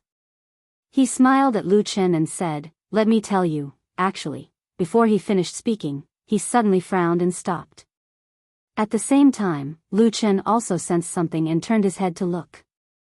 After a moment, both of their gazes saw that on the mountain path, another figure appeared. The figure was hurriedly and quickly walking towards the flying goose platform. The old man's face darkened. He suddenly cursed and said, "Damn it. What is wrong with the Su family? There are so many damn people. There is no end to it all day." Lu Chen was startled. He did not seem to think that with the old man's status, he would actually curse so unscrupulously. He could not help but look at him. The old man seemed to feel Lu Chen's gaze. He rolled his eyes and said to Lu Chen, "Little guy, listen to me. If you can get rid of this person, I believe it will be of great help to the owner of this place." Lu Chen looked at him strangely and said, "If you really don't like this person, just scold him and it will be enough. Naturally that person will be scared witless and run away. Why go through so much trouble? Moreover, I may not be able to get rid of him." The gray-haired old man glared at him and said unhappily, "If I could show up, I would have already beaten these useless people to the point that even their parents wouldn't be able to recognize them. It's either that June girl is soft-hearted or that she can't bear to part with these useless things. Forget it, let's not talk so much. Actually, even if I didn't come, you would still stop them, right?" Lu Chen thought for a moment and said, "I still have to stop them. But whether I can stop them or not is another matter." "Stop them, stop them." The old man laughed and said, "These useless people are useless. They only know how to lie on June girl's body all day as if they are sucking her blood. I feel disgusted just looking at them. Get rid of them and give June girl some peace and quiet. I will naturally thank you." Thank me?" Lu Chen's eyes lit up and he immediately said seriously, "What are you talking about, senior? I am not that kind of person." After saying that, he turned around and strode towards the mountain path. You're tuning into the Carefree Valley YouTube channel. Don't forget to subscribe and join us on this journey to catch the most captivating stories.